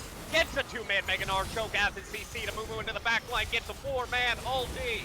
Looking onto the Jin, now Jin being chased down, will fall. Now onto Cyanide, onto the Zed in the backline, looking to survive. Seraphine's just so broken, he can't die. Turns it around into a 5-for-1 for Apes Together Strong. You can't team fight this Cho'Gath. Cho'Gath, but like you said, the Seraphine. Who needs to build Bruiser on Zed when you got a Seraphine standing next to you, pumping out Moonstone healing? And this is exactly why he should build Bruiser, because he will literally never die. Oh, I see. The double down. I get it. You don't need more damage. You just need to never die and protect the Seraphine, and I don't think a team fight will ever be winnable. Also, I don't think full damage, like just full... Glass Cannon Zed is ever going to be able to deal with this ever Frosthonia's TF or just Gnar in general. He shouldn't have enough damage to one-shot them, and he won't be able to walk up to poke them. So I think in general, even sidelining, you'd be better off getting some sustain at the very least, which you see from the Eclipse, and possibly just more bruisery stats in general. Triage, if you will. Exactly. And it's working, because even though the Zed hasn't been able to snowball early, he's now at 2-0-3. Hasn't died, hasn't made any big errors to put him in a hole, and is now maybe able to start killing some of the InkJet players. I think But we'll see what happens around this Dragon Pit, as InkJet is already positioned with a lot of vision around. Yeah, absolutely. We do see InkJet with the pressure and vision around Dragon. We'll start it up off of spawn, but Cho'Gath is coming in. And why do I hear boss music? The Seraphine ult comes through, the entire team. TF getting ult up. 5-man Nor ultimate connects onto the enemy team, but isn't it enough? TF in the back line, Nor's picking up a bunch of kills, but the Cho'Gath is still alive. Onto the Nor, it's a team fight. 2 for 3 thus far. Cho'Gath looking to connect a double rupture. Amumu still low, but I don't know if they can kill the TF. TF ult comes out onto the Amumu looking to connect. Rupture will connect, they'll pick up the kill onto the Amumu at the back end of this team fight. And they will pick up the Dragon for the side of InkJet Gaming, putting them on soul point and looking towards a team fight win con at 29 minutes. Wow, what a fight. That Seraphine ult with the Cho'Gath right at the start, and we talked about the front to back being so good from Apes Together Strong, relatively speaking. But the Gnar saves the fight with that huge ultimate, and InkJet actually comes out ahead. Cho'Gath is too afraid to try and go for the feast steal, and left to collect themselves. Absolutely, the Gnar paying dividends in that fight. He may have gone solo killed twice in lane due to his own hubris, but hubris plays no part in getting that massive 5-man Gnar ultimate in that fight. Blowing up the Seraphine, blowing up the Senna, removing all of the sustain from the side of Apes Together Strong that they need to capitalize on in these team fights to win them. And then it's just Cho'Gath, and it's a Gnar, or Cho'Gath and Amumu alone, and it's...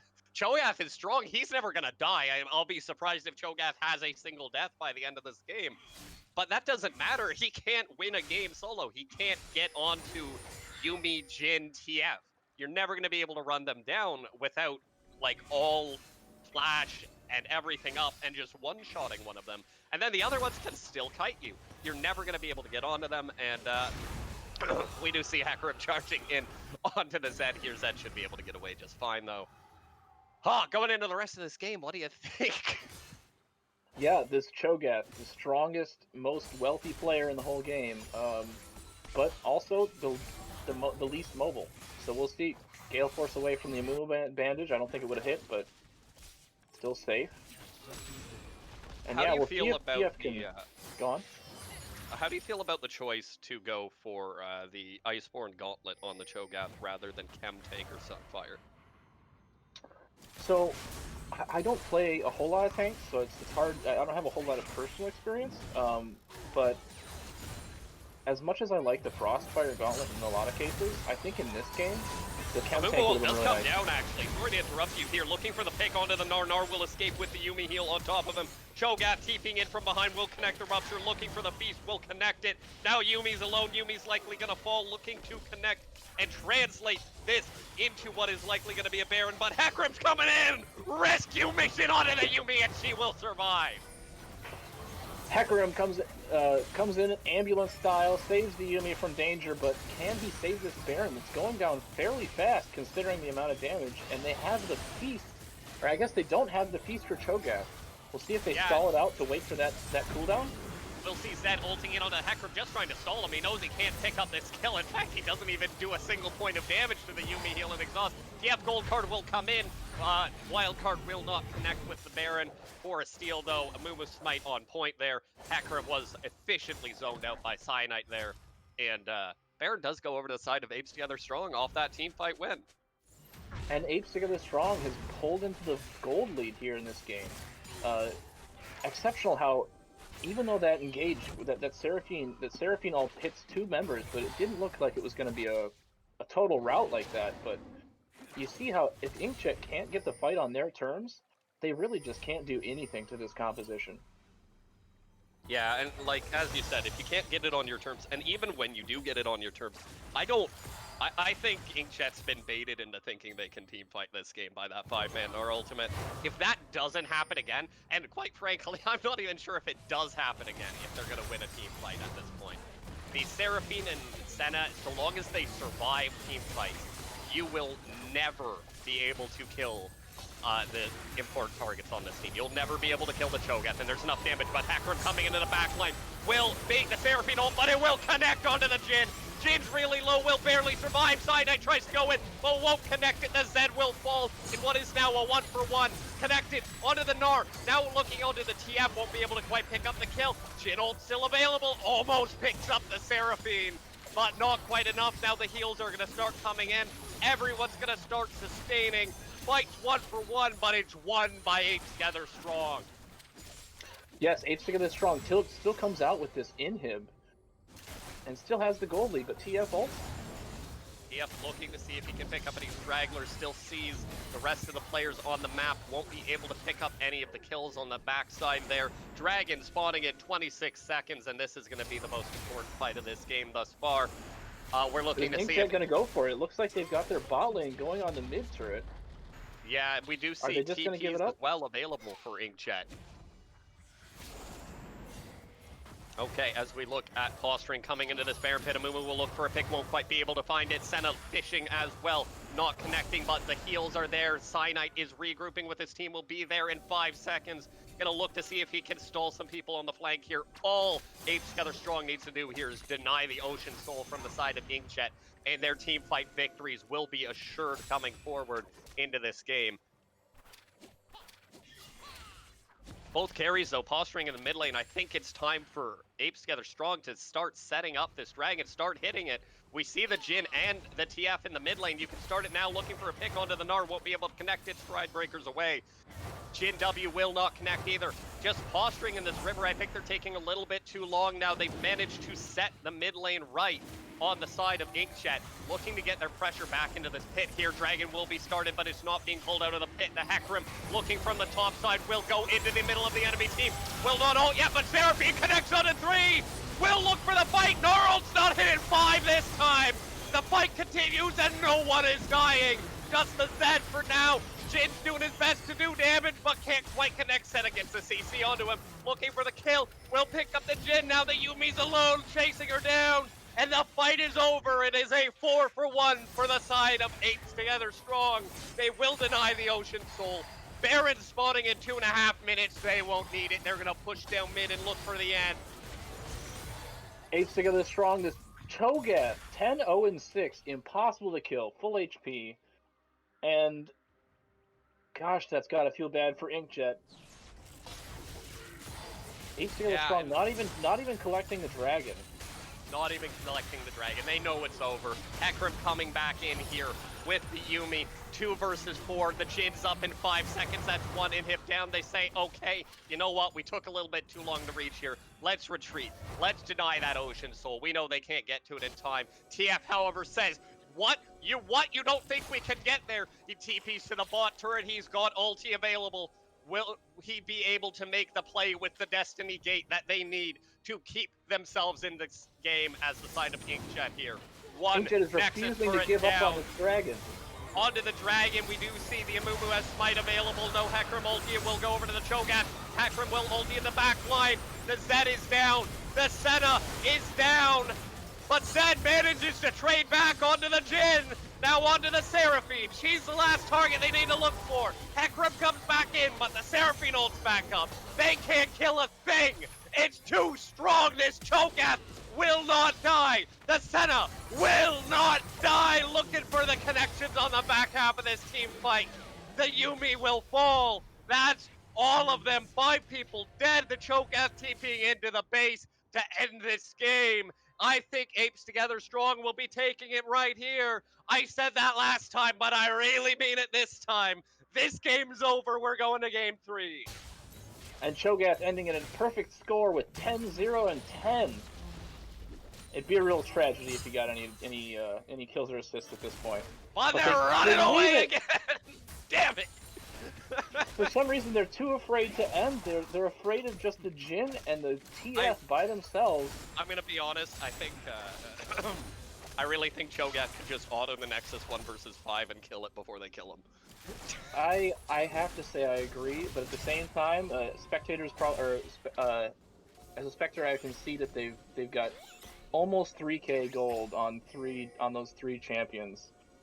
Because they had that whole fight before backing. They did the fight at the dragon, the Baron, the fight in the base, and then went back to the dragon. And that was the only reason that InkJet was able to actually get a couple kills at that dragon.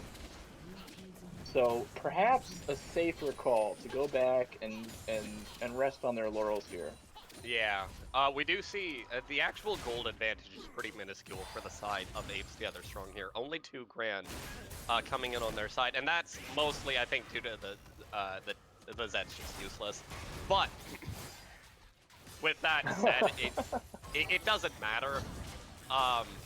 Like the team fight differential between these comps is too strong, so it's really gotta be up to the split push pressure, but they can't find any split push pressure into a 10-0 Cho'Gath.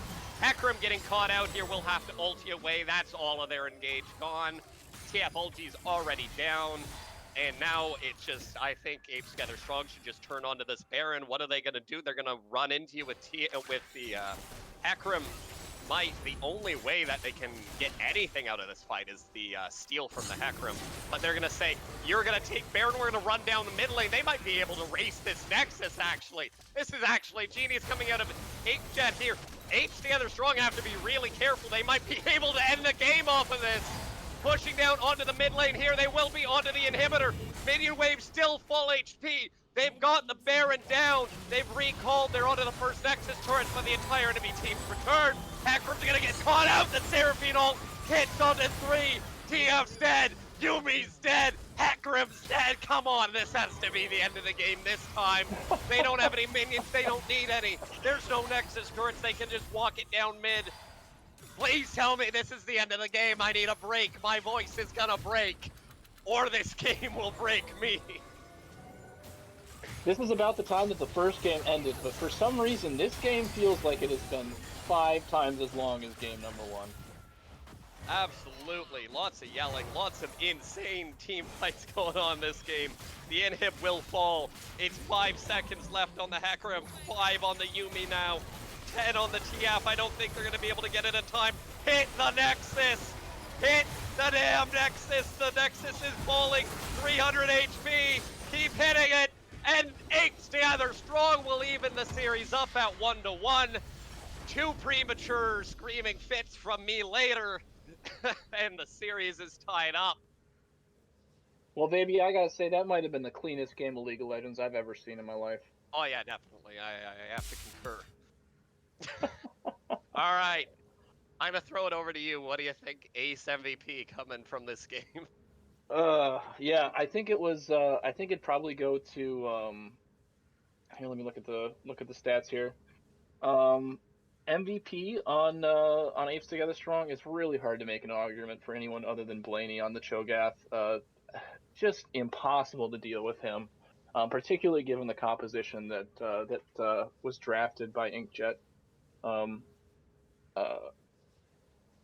For Ace, I don't know. I think it's hard to say. There were some sloppy plays, some really good plays from a lot of people. The Gnar with that one ult in that team fight that they did win was one of the only shining moments of the game for InkJet as a whole.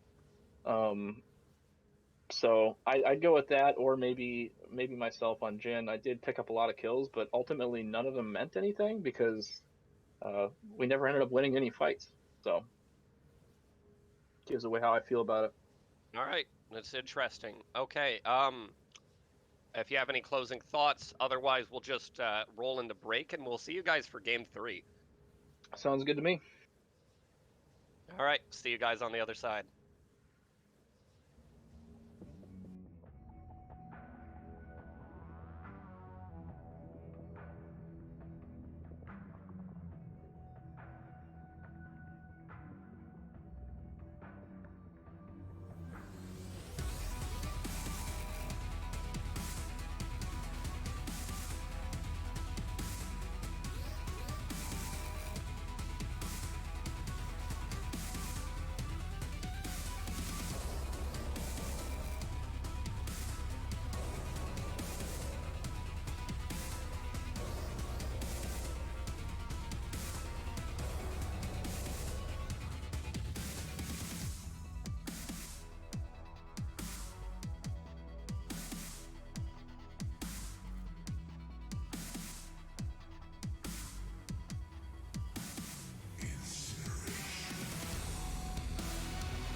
of InkJet versus Apes Together Strong in the Piltover finals. We just had a tumultuous victory for Apes Together Strong, putting the games to 1-1. And now we're going into game 3. What do you think? What do you think should come out here, baby? Well, coming off the back of that last game, we saw an 11-0 Cho'Gath, absolutely unstoppable killing machine that game, and we see it picked up again for the side of Apes Together Strong coming into this final game, and that's gotten me cautious at the very least coming into the rest of this game. What about you? Do you have any thoughts going into this entire draft? I know we have swapped sides for the first time in the series. We see Apes Together Strong are on the blue side. So yeah, I guess I'll be this transparent about it. We were thinking, we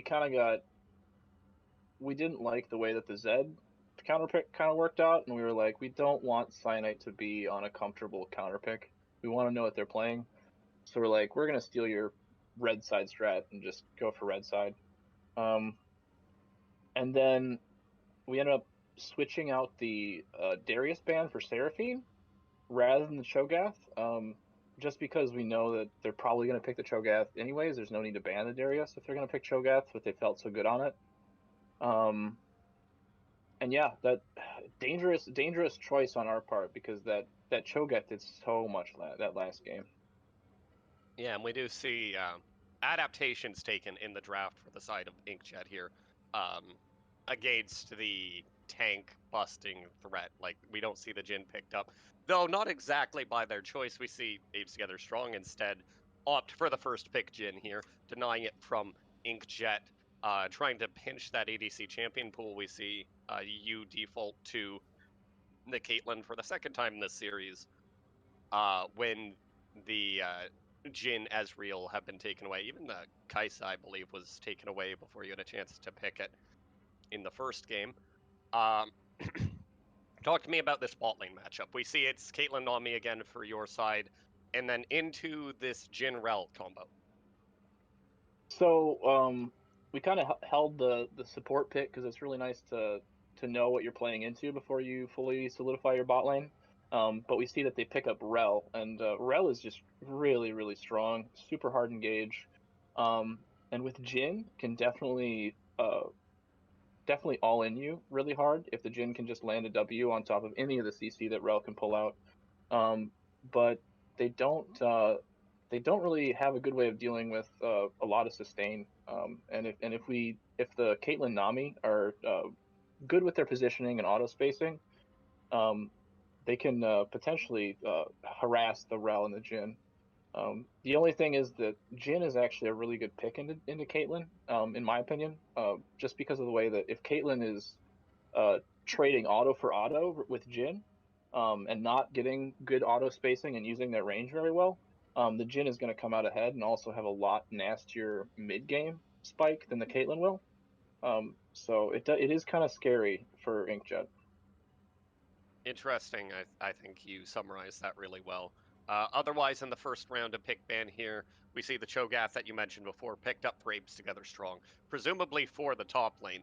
And then we see in response, Skarner and Volibear have been picked up. Skarner going into the jungle, obviously, and then the Volibear, which is sort of a pseudo counter into this Cho'Gath in the top lane. Yeah, Volibear's a strong fighter that can kind of go toe to toe in extended trades that Gnar doesn't do as well. There are a couple times where Gnar blew their load and then couldn't finish the job on the Cho'Gath. But Volibear can DPS a lot longer and is kind of a power pick. So we'll see if that goes well, because if the Cho'Gath can get tanky again and Volibear can't kill him, it's another situation like last game. And then we see second round of bans come through. It's the exact same bans we've seen all 3 games this series. In the second round, the Xerath and the Diana taken away from mid lane, the Vladimir and the Ahri taken away from Cyanide on the other side of the mid lane, and then right on into the Amumu pick, the Nami pick, right? Nami pick into the Amumu Gnar. Walk me through this. Gnar locked in here. You type to your enemy team and you say, what's it supposed to be? Yeah, you must have made a mistake, but no, really, we actually, Realbotics, our jungler was actually saying this, and I was kind of privately thinking it too, that Cyanite was going to pull out the Gnar at some point, particularly if we're spending all these bans on him. We ban his first love in Akali, and he's going to pick out the Gnar at some point. So we were kind of thinking about it, but it was still kind of like, why would you do that? I don't know. We'll see how that goes. But last pick we end up doing Rise, just because I don't know if anyone else notices, but this is the same exact team comp from game one, aside from the top lane. It's the Volibear instead of the Hecarim. So kind of another comfort pick for Photosmart. And I think it's interesting that the Diana and the Xerath were chosen to be banned. Yeah, I don't know enough about the players, obviously, to comment on full champion pool stuff, but the Rise is coming out for a second time. Was part of the successful winning team comp from the first game. But the important thing to note going into this game is we don't have the abysmal bot lane matchup again. We have Jhin Rel instead of Kaisa Yumi. It makes me sick to think about Exactly. Kaisa Yumi into Caitlyn Nami. Exactly, and Apes Together Strong has a couple decent lanes. You know, the Gnar doesn't necessarily. I don't know how that lane matchup should go mid lane. I'm a mid laner, I'm a mid main, and I can tell you I've never played anything remotely close to this matchup. I don't know.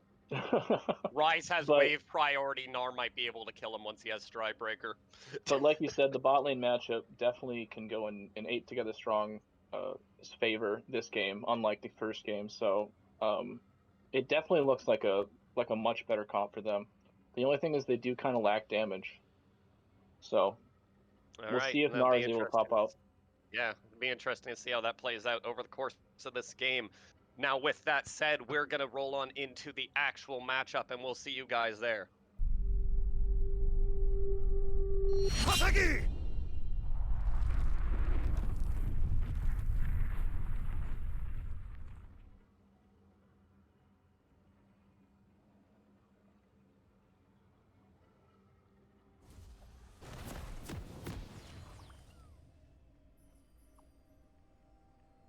All right.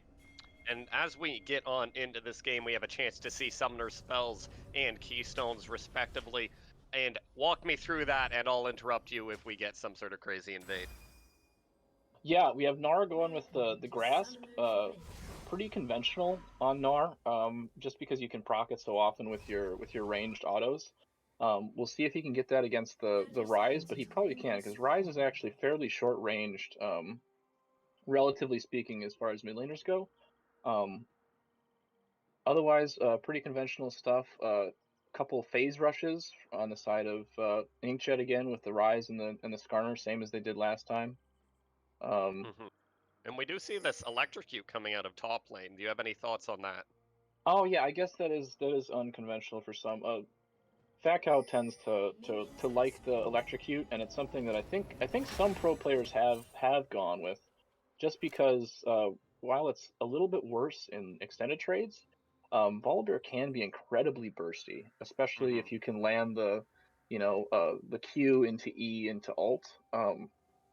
It can assassinate people really well, and that'll help him be able to assassinate a carry. And there's only one carry on the side of Apes Together Strong this game, so he knows who to focus. Not to mention it's double electric synergy, so bonus points there. Yeah, I think what's the team fight tactics bonus you get from that? I don't remember. The old one? Oh man, I feel bad. I do know exactly what you're referring to though. Give me my Zed call pack or something like that. Yeah, I think that was set 2 maybe. Yeah, I think it was. Speaking of things that have nothing actually practically to do with this game, that Nami skin is fire. Yeah, I've never seen this. It's Project Nami, correct? I think it's Project Nami. Is it? I have no idea. I've never seen it. It's clearly a chroma because I've never seen it before, but that is gorgeous. Well, my support buddy is probably, if he ever hears about this, is going to flame me for not knowing it and appreciating it as well as you are. So now I have that to look forward to. Thanks. Of course. We The do see a Volibear large wave invading. being shoved into under turret, bot lane by the Caitlyn Nami. To be expected, the Jhin Rel obviously going to look for some all-in sort of trades, which are going to be really hard to get without a prior gank setup or flash setup from the Rel. So it should just be a pretty oppressive but safe bot lane for the Jhin for the foreseeable future. Aside from that, we see top lane does have pressure and mid lane does have wave pressure as expected. Both of those waves should bounce back around the time Scuttle Crab dies for Skarner. And I don't think Amumu will be able to pressure the Skarner off of Scuttle Crab. In fact, if Skarner's playing it right, he should be able to get a double Scuttle here, but he might not know where the Amumu started. Well, he does actually have had vision of the Amumu on the blue side. I don't know if you caught it or any of the viewers caught it, but Volibear got the wave pushed in and then went for a really, really deep ward in the blue side of Apes Together Strong.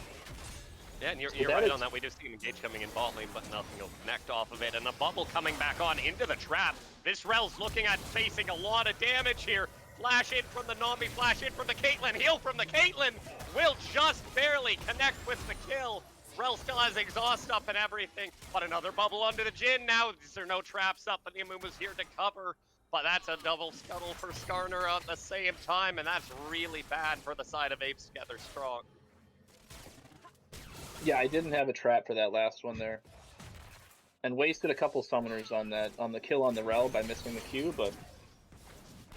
Another attempt coming in here onto the Jhin. Bubble will just miss, as will the Jhin W. Deadly Flourish, not quite able to connect onto the Nami there. Playing it close there. Going under turret was the Nami. Yeah, pretty aggressive. I do want to also point out, to finish the point on the Volibear getting that ward in the blue side, that was part of the reason that this Caitlyn and Nami were able to push in their lane and be fairly confident that Amumu was not coming, at least until the very end there. That cross map play actually makes a big difference. It allows the Skarner to get the crab, and it also allows bot lane to play aggressively in this lane that they need to be able to poke in. Yeah, and that makes a lot of sense. So, alright. We've stabilized mostly here. Caitlyn's picked up the first blood in this game. Top lane's really slow. Mid lane, if anyone solo kills anyone in mid lane, the person who dies gets reported. We know how this works. Oh yeah. So, it looks like we're gonna have a pretty slow early game. Dragon's not even being taken yet, so where do you think we're gonna see this game go to in the long run? Like, how's it gonna scale out? Who's playing for dragons and the like? So, with the Caitlyn Nami pressuring early in the bot lane, I think that the dragons should be open for InkJet. But it's gonna matter on how this mid lane gets pushed in. Ryze has some ranged pushing ability after a couple levels, after a couple items. But Gnar is going to be able to outfight him for a good deal of the mid game until the Ryze can scale. So it's going to be all about whether bot lane can have more priority than mid lane will on the Gnar. Makes sense. We do see one of the interesting parts about this mid lane is while Ryze definitely has faster wave clear, he is mana gated, right? Especially in the early game, Ryze is going to have those mana issues, and Gnar, being a manaless champion that he is just going to sit there and pressure this Ryze out the entire time. You're not going to see HP pressures in this mid lane so much as you're going to be able to see the Gnar being like, all right, you got to TP back in, you got to refill your mana pool. And because of that, I really like to see this Ryze get access to an early blue buff. It's not the most common thing in the meta right now outside of competitive, but it would do Oh, this is quite competitive, dude. I don't know what you're talking about. Absolutely, we do see the root connect onto the Caitlyn there. Back bubble onto the Rel, doesn't connect with the damage, does not quite connect with the trap, and Rel will limp away on a fraction of HP once again, and this Rel's got to learn that she's not going to be able to engage in. Gnar coming in with the Mega Gnar onto the Ryze. Ryze got to look to get solo killed, and he will pick it up. That Ryze is reported. We can't go back on our word.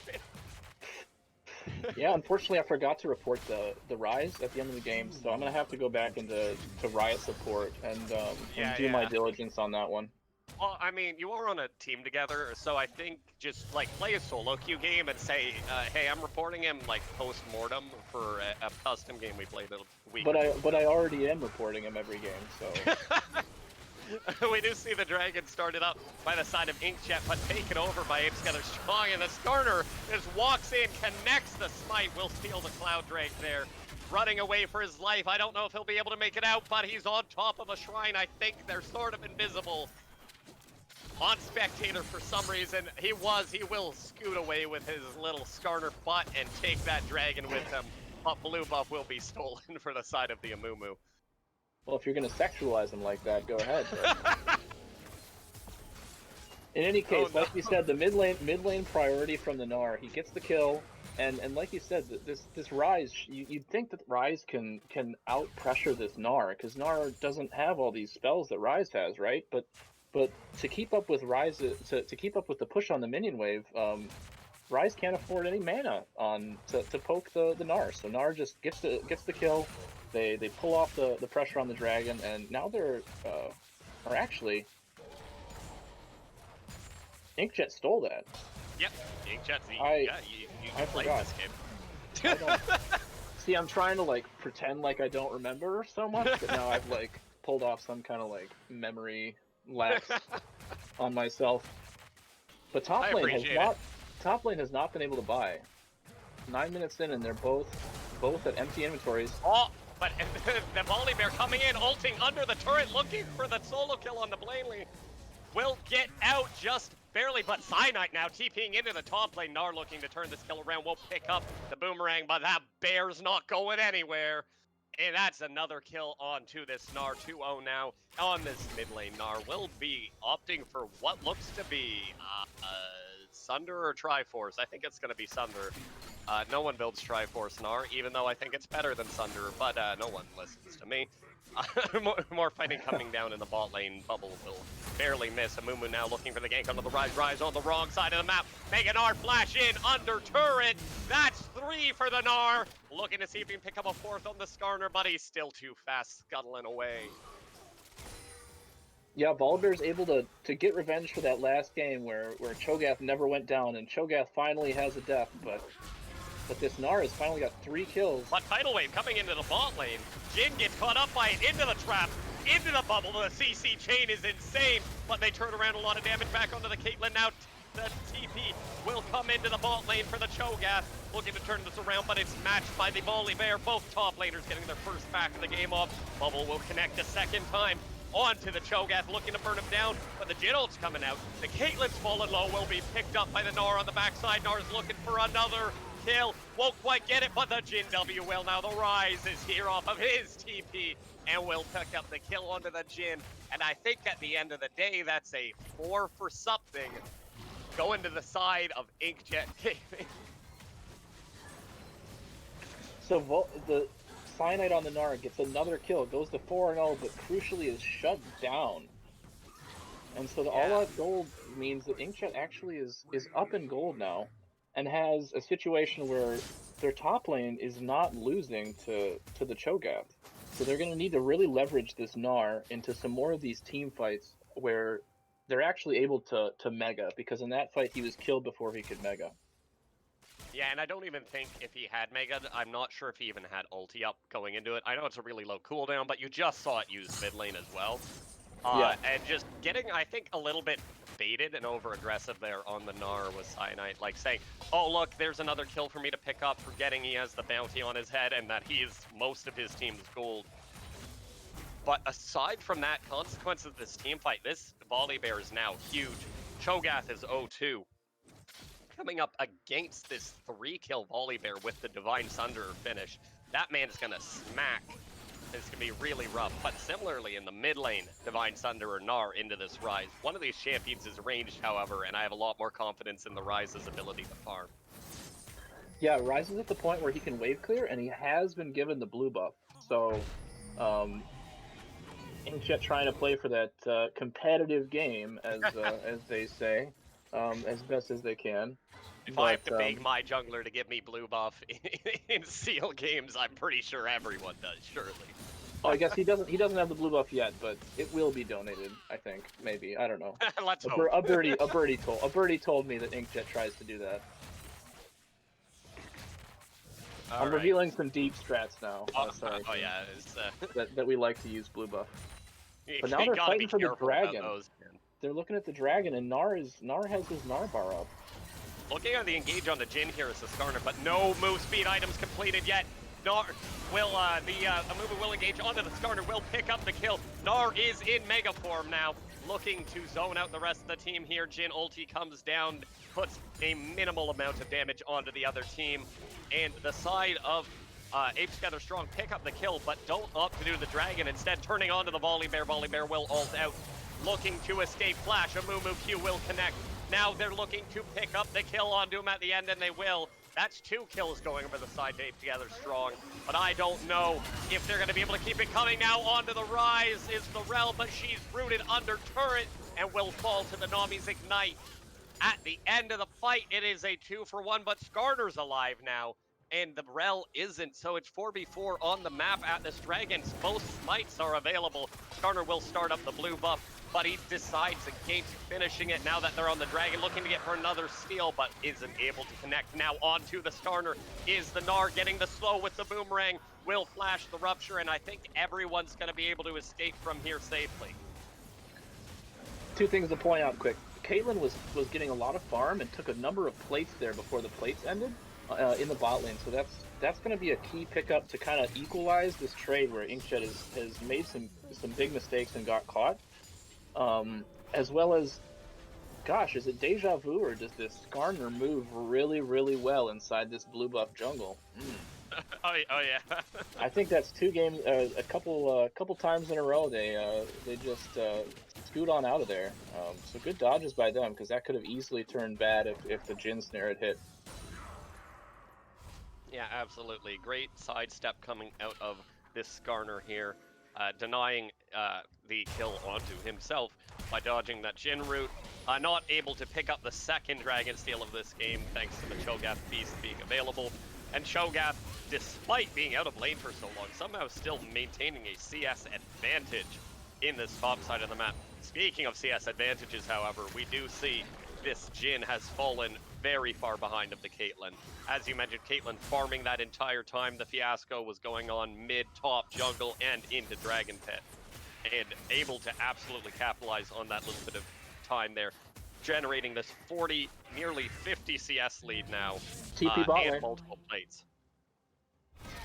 Looking in on the bot lane, TP from Cyanide coming in onto the Caitlyn, looking to see if they can pick up the kill. Jhin will connect the 3rd shot, but not the 4th shot, and I don't know how that Jhin W missed, but it doesn't matter. Cyanide will pick up the kill at the end of the day on the Gnar. 6-1-2 on this mid lane Gnar. That's the Gnar main for you. Now into the top lane, we see another gank coming in on the Cho'Gath. The double rupture will come through. Skarner ults the Cho'Gath back in. Wide you flash. Where you running? Cho'Gath's not going to be able to escape from this. There's still a Volibear ulti for even if he tries to run, but he's stalling a lot of time. Might be able to force out the Volibear ulti. Will not just get out of that Volibear. I don't even know what that Volibear ability is called. Oof. Yeah, I don't know. Last time I cast with Sky Phoenix, Splitters. they knew every ability, and I was very impressed by that. I know almost every ability. I don't know some of the new ones, especially like Volibear and like Vago. I don't know any Vago abilities. I think his Q is Blade of the Rune King, and I think that's all I know. That's about all you need to know. That and that he's a little bit broken, literally speaking. Yes, a very small indie company. Game breaking. Yeah. Not the best coded champion, maybe a Azir level. Release Azir level on that one. Alright, so this Caitlyn Nami kind of looking for vision control around this dragon ahead of time. Absolutely. A lot of these wards will expire or potentially be cleared out before the dragon occurs, but having this vision ahead of time to kind of see where the enemy is warding and if they're going for vision is going to be important. And so I guess they get cleared out. We do still see the vision control for the side of Apes Together Strong in the river there. It'll be good to see if the full vision control can be taken by the side of InkJet Gaming before this dragon spawns. They are rolling with this 2k gold lead up to this point in the game. Turrets 1-1. Both bot lane turrets have been taken down this game. Oh. And so now InkJet swapped the Caitlyn mid. They've taken the bot turret, and they've got their Ryze bot, and so Caitlyn should be able to farm very safely, especially with the heals from Nami and the disengage. And Gnar shouldn't be able to get any solo kills mid lane. So this is a tricky position for Apes Together Strong because they're missing the mage type carry to hold the mid lane and make plays. Yeah, and the Gnar there going in for a trade on the Caitlyn, not able to pick it up. Does go Mega. Right now we're looking at 30 seconds on this Dragon, so Gnar's Mega will be a little bit late, likely, coming into this fight, but should be able to stack it reasonably well. Might even be able to get full stack coming right before the Dragon would fall if they started instantly. Vision control is being taken, as was mentioned, by the side of InkJet, prepping for this fight. Who do you think is advantage going into this fight? Well, it's hard to say. InkJet has, in my opinion, InkJet has the scaling comp, and they've also got all these lanes pushed, and they've got the Volibear position top. He has TP, but Cho'Gath is not showing up, so that TP doesn't actually accomplish anything. And it looks like InkJet's just going to give it up. Yeah, I'm just going to see this Dragon over, say, hey, we've got scaling, we've got time on our side, so let's just not risk throwing it at this Dragon here. Take some farm across the map, leverage our lane advantage, get a free top lane turret out of this as well. Steal the top side. Volibear has taken two turrets in a row top lane without anyone coming top for any XP or to stop him from doing so. So, as much as stalling the dragons off of InkJet and getting closer to getting a soul, it's kind of a good trade for InkJet here.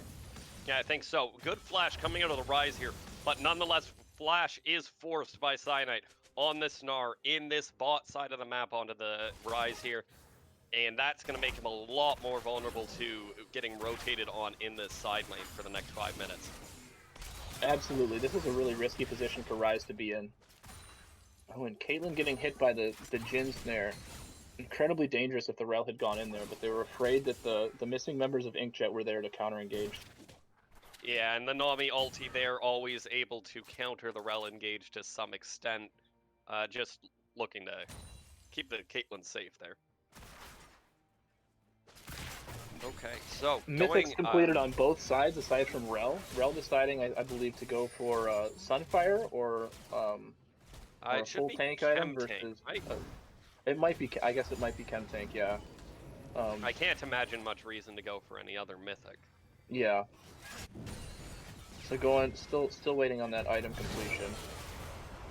We see another Gnar coming down onto the bot lane, onto this Volibear. Volibear looking for the dive. Will ult, turns off the turret. Wrecker's back, boys. Looking for the kill on the Gnar. Gnar will flash away. Just trying to run, won't quite be able to get away. Shutdown goes over to the Volibear, and then subsequently over to the Cho'Gath. Amumu in, gets the ulti down onto the Ryze, but it's not quite good enough. Ryze is running away. Rel has a big engage onto the Jhin. Rather onto the Caitlyn, fighting out here, but Rel's stranded in the rest of the team. Big rupture comes out, but there's not quite enough damage now. Caitlyn continues to poke over the side of this wall onto the Cho'Gath, but Cho'Gath's not taking any damage. He doesn't care. And the fight will be won, just barely, up 1 for the side of InkJet. Okay, rather than trying to push into this Cho'Gath, who is not losing HP at this point in the game, InkJet is deciding to back, use their tempo advantage to reset onto the map and take a little bit of farm mid lane. Does Caitlyn try and overstay for this mid turret? Yeah, she's just hitting it down. Should be able to finish it off here with just this last melee minion. Probably going to queue the wave, get out of here, reset with her gold. Good fight for the side of InkJet there, picking up the Volibear dive onto the Gnar. I'm honestly really surprised he was able to pick up that kill. Does see the Sterix gauge also completed for the Volibear now. Yeah, that was a huge kill on the Gnar, because without Gnar to be the linchpin in these fights with all the gold that they've gotten, Apes Together Strong can't really pull off their full team fight. They don't have quite enough damage or CC. So while that could have been really bad, it was really risky. But getting that shutdown by on the Gnar was really, really good for them. Yeah, for sure. There's a lot of gold going over to the side of InkJet for that kill.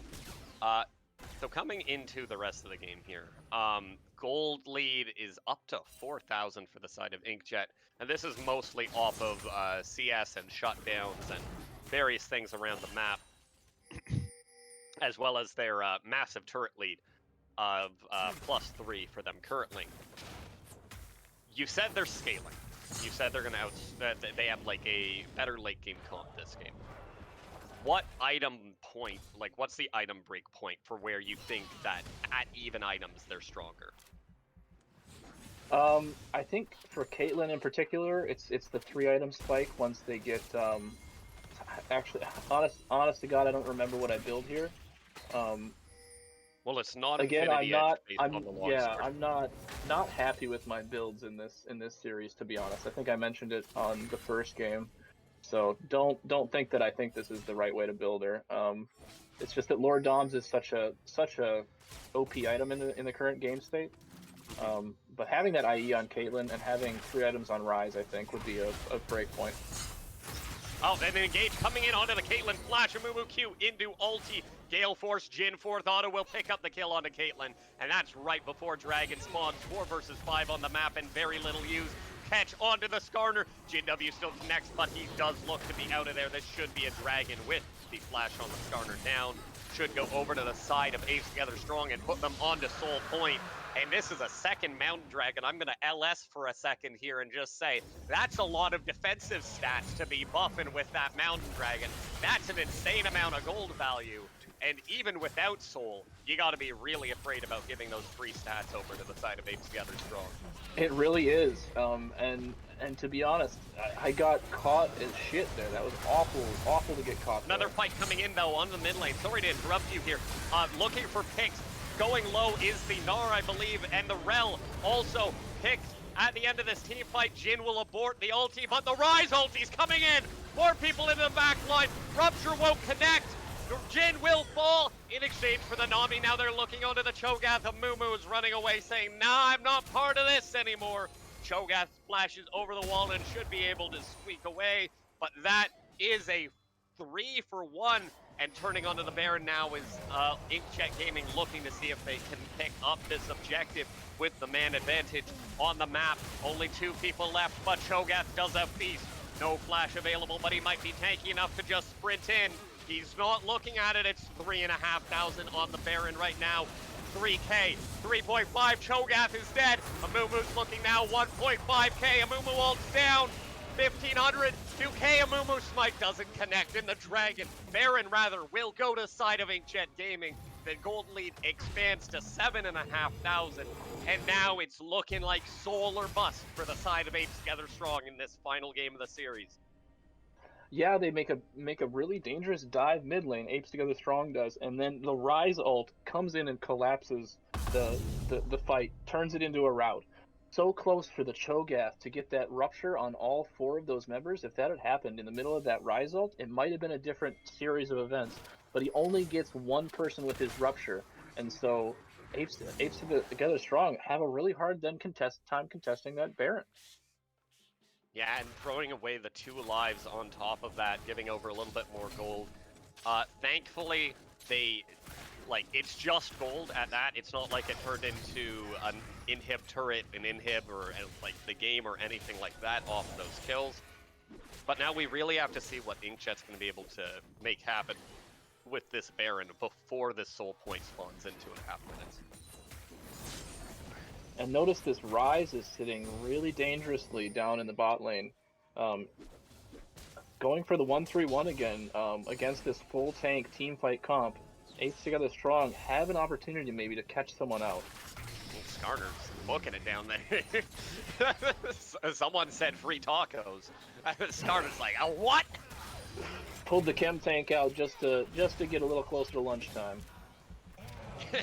little El Muerzo for the little scorpion. Yeah. When the PA says there's donuts available in the cafeteria. We will see the siege comp taking full effect here from InkJet. Caitlyn, just one mid siege machine. Hitting turret will take down the mid-tier 2, trading in the top lane, going really in favor of the Gnar. Even with that boomerang went somewhere. The Volibear ult is forced out. I think the Gnar's still winning this trade, but won't be able to pick up the kill onto the Volibear. Maybe he is. Volley stayed too long. Volley looking for the turnaround. Gnar's just going to be able to kite this out. Mega's nowhere nearby, and Caitlyn ult's not going to do anything. That's a death for the Volibear in the 1 versus 1. Now into this bot lane here, we see damage going down on the turret. Rupture will just barely miss 3 people, but it's now a man advantage on the map, and the Rel's coming in onto the Caitlyn. Will flash stun, gets the knock up. Ulti's still available for the Rel, but it's not going to be able to do anything. The Skarner's here to turn it all around. Rel getting a little bit too aggressive there after forcing the Caitlyn flash out, and will not be able to connect. Caitlyn will pick up the kill there, turning it back around. Now it's 4 versus 4 on the map. Support versus top lane are dead, but that Volibear will have TP up. Alright, InkJet not sure what to do. They got 50 seconds on the dragon, and it looks like they're calling to back off. Their Baron buff is expiring, and they need to either reset or get in position for this dragon, and it might be too late to reset. Yeah, I think the reset would come in a little bit late here. We do see that they are still posturing really aggressively into this red side jungle of Apes Together Strong, keeping them as far away from this dragon as possible. And if you're right about this outscaling comp on the side of InkJet, it's going to be a real rough time if they lose this soul point here. They're going to wait another 5 minutes and then have to contend with Baron being up in 2.5 minutes as well. Dragon will be started solo by Rise here as posturing comes in from both teams onto this objective. Rise looking to just solo it. Skarner retreating back to secure it with Smite. Volibear over the wall. Smite goes to the Skarner, and the fight started off by Cyanide. Massive Nami wave coming in, but the fight is still in favor of the side of Apes. But into the back line is the Volibear. Onto the Jhin. The Jhin has fallen. Now it's going in the other way. This side of the fight is swamped. InkJet's winning the fight. And everyone's dead except for, everyone's alive except for Caitlyn on the map. That's 5 for 1 for the side of InkJet Gaming. They're going to look to get some inhibitors off of this push. And ultimately it's worth it for InkJet because then they can just flame their AD carry for being an inter. I don't know if anyone noticed it, but Cyanide makes a really huge play, jumping over and flashing over into the dragon pit, and barely grabs the Caitlyn with the edge of his ult and pulls the Caitlyn into the waiting arms of the Amumu, insta-giving them immediately. But the Rise with this power, the powerful buffs from the Nami, with the Staff of Flowing Water and the Moonstone, just wipe up the other side of the fight without any focus. Yeah, and we, as you said, great engage by Cyanide there, picking up the kill onto the Caitlyn, very nearly able to swing that team fight in their favor. But at this point, it's scaling, and it's just smacking them with wallets. The Jhin can do nothing into this Volibear. And we've seen this 2 games in a row now, where this very fed, tanky top laner is just walking all over the Jhin. No matter how well they play or what they do, they are not able to output enough damage to impact these top laners. So once again, the Jhin falls in that fight. An Inhib goes down mid lane. Inhib turret falls in the bot lane, and a very, very considerable 11k gold advantage is in favor of InkJet. And Apes Together Strong have resorted to just group. They see InkJet has made mistakes with their attempts to split, and they've decided that the best way to win this game is to wait for InkJet to outmaneuver themselves.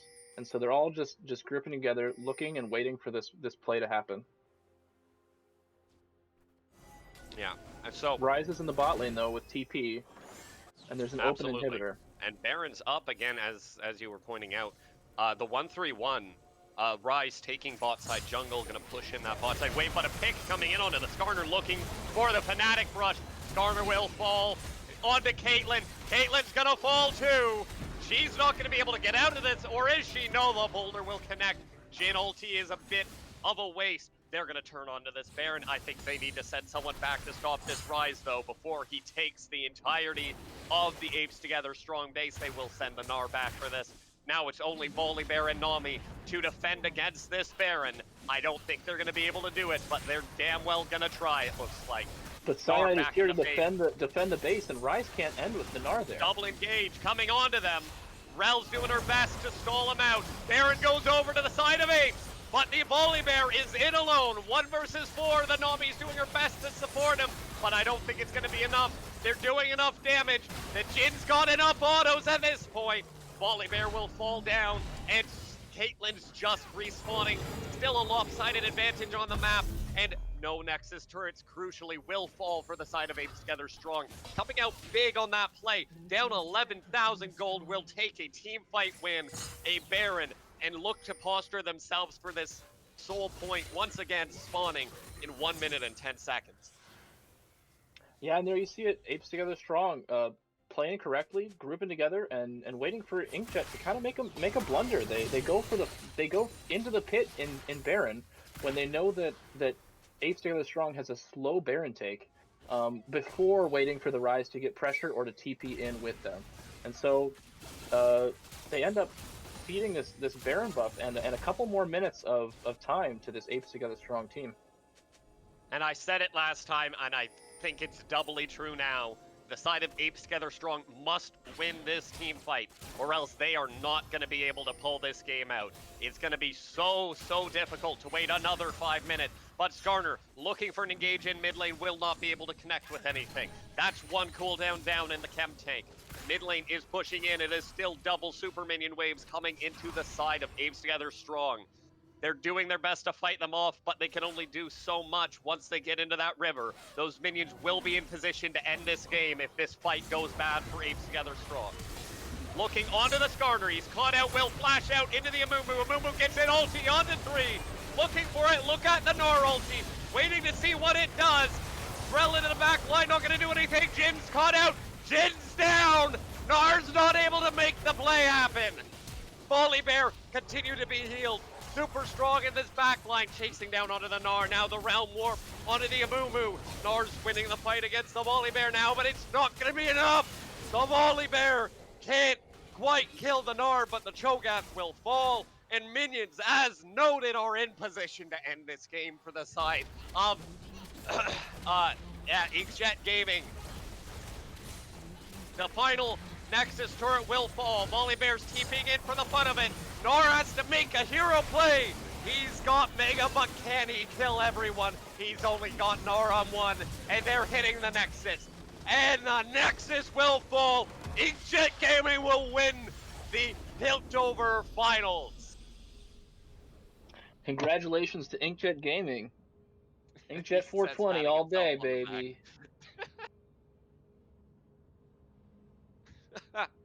All right. My voice is killing me. Give me an ace at MVP. All right, so that game was I didn't say it often enough, but I think the way that we did it is we gave it to Dat Puff. Really strong Nami play. They came out with two early kills in lane, which was like less than ideal. But they were hitting so many bubbles, and with that early Moonstone and the staff, really just helped everyone to get into position in those team fights. For the side of Apes Together Strong, I think it's hard to deny it to Cyanide. They made some really thirsty plays there. They had some good TPs to kill the Gnar top lane and then kill the Caitlyn bot lane a couple different times. And made some really good roams, but it just wasn't enough to overcome the compositional deficiencies they had. Makes sense to me. It was, I get it. Okay, so I'm going to ambush you with something here. All right? Are you ambushing me? I'm ambushing you with something here. So we're watching a VOD, right? For anyone in chat who wasn't aware, this is a VODcast, and obviously my co-caster, Sheepshead here, was the ADC for the side of InkJet. We don't do winners interviews with VODs, obviously, but it just so happens my co-caster is the winner. So, do you mind if I interview you a little bit about the game and series? Oh yeah, well finally I can actually like act like I like can answer Act like you questions. actually played Yeah. the series in full. Yeah. All right. First off, before you ask any questions, I want to apologize to anyone who was listening to this series and thought I didn't know what I was talking about, because I was like, just I don't know. It was very hard to cast myself without like giving anything away, and I think I might have a little bit. So, with that given, Yeah, you go didn't ahead. read. It's fine. Okay. So, with that said, um, you played the series at least a week ago, I take it. But after winning the series, what was your impression of the overall matches? Like, did they play out in the way that you expected? Did pick ban and like general gameplay play out the way that you thought it would, or were there surprises? Well, I was surprised that they banned me out versus banning out other players on the team. So that was kind of flattering, I guess. But um, and like it made it so that I couldn't play Yumi Ezreal, which is something we really like to play, and different things like that. Um, uh, Another thing is that I think that overall, the Jin into tanky teams was the real lesson to be learned from games 2 and 3 at the very least, because there's nothing you can do against a tanky team if you can't kill someone in one rotation of your reload as Jin.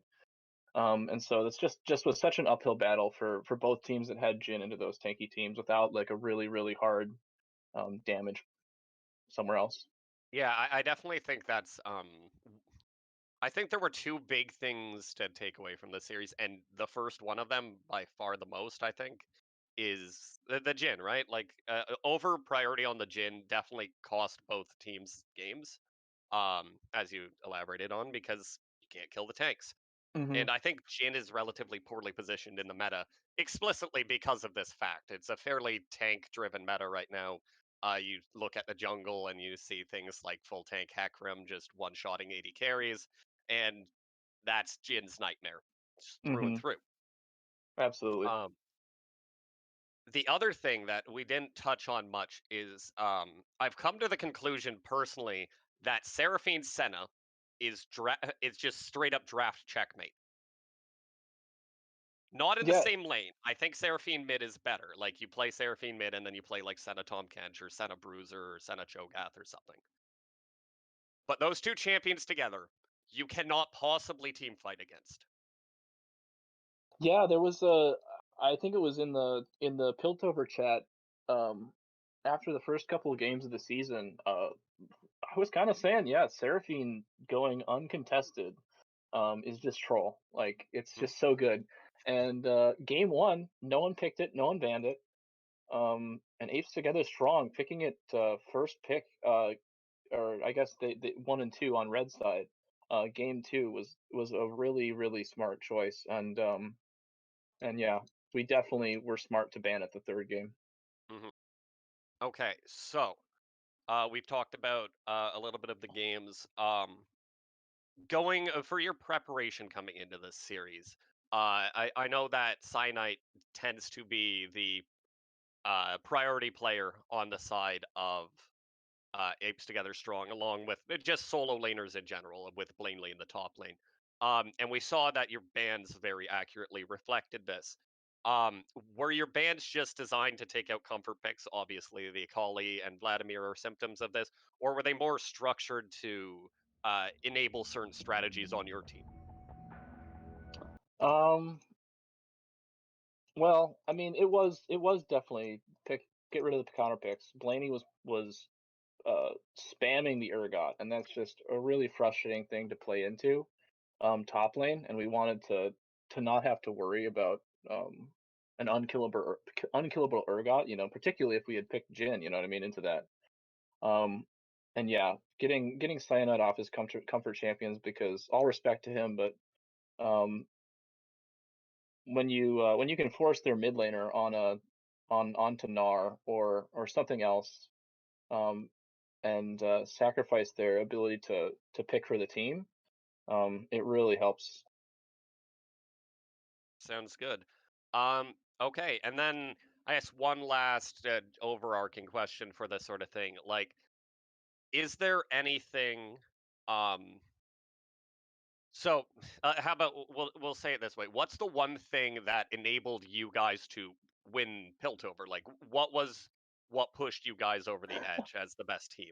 Well, so I've been thinking about this a lot because it's just been so obvious throughout the season that we're superior in every way. But uh, I That's was what thinking, Blaney said that last week. we have generally a more mature, older uh 5-man team that have played together for a long time. And I think crucially, we're a little older than most of the players. I think we have fully developed prefrontal cortexes. All Well right, able all to right. make good planning, good decisions. Work together, cooperate. So that's what I credit So, it to. so the like the full picture of it is like, all right, we've got more experience, not necessarily as league players, but as people, and we take it all with a more calm approach and calculated. Yeah, I think to put it into 2 words, I'd say big brain. Big brain. Yeah, Awesome. It's great big to big hear brain. that. All right. Well, that's super awesome to hear. So, seeing as you That are was now playing the I'm role, I'm I'm just sorry. talking shit. I'm just talking shit. I know, I Having know. fun. I hope everyone else knows too that this is just that one's a bit of a meme answer. Um, of course. So now you in your role as interviewee, I'll ask you: is there anything you want to say to your teammates, your opponents, the rest of the league, anyone, fans, stuff like that? Well, first off, I want to really say that this was a lot of fun. Like we came into this because we started playing Clash. We graduated from just messing around in normal games every once in a while.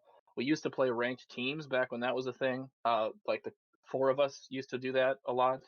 Um, but started getting back into Clash, and then with my work, it was hard for us to do that, and so we, went out on a limb and tried something new and paid the $10 each to join the league, and we were really glad to be part of something like this. It's just a lot of fun, and I'm really glad that there are a lot of like-minded people who are just down to have some fun games of League of Legends, sportsman like stuff.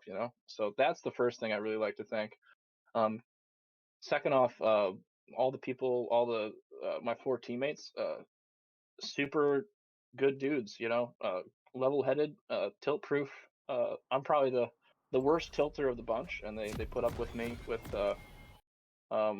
my thoughts on the meta and suggestions for picks and all these different things. And I really want to say that I appreciate them bearing with me through all this.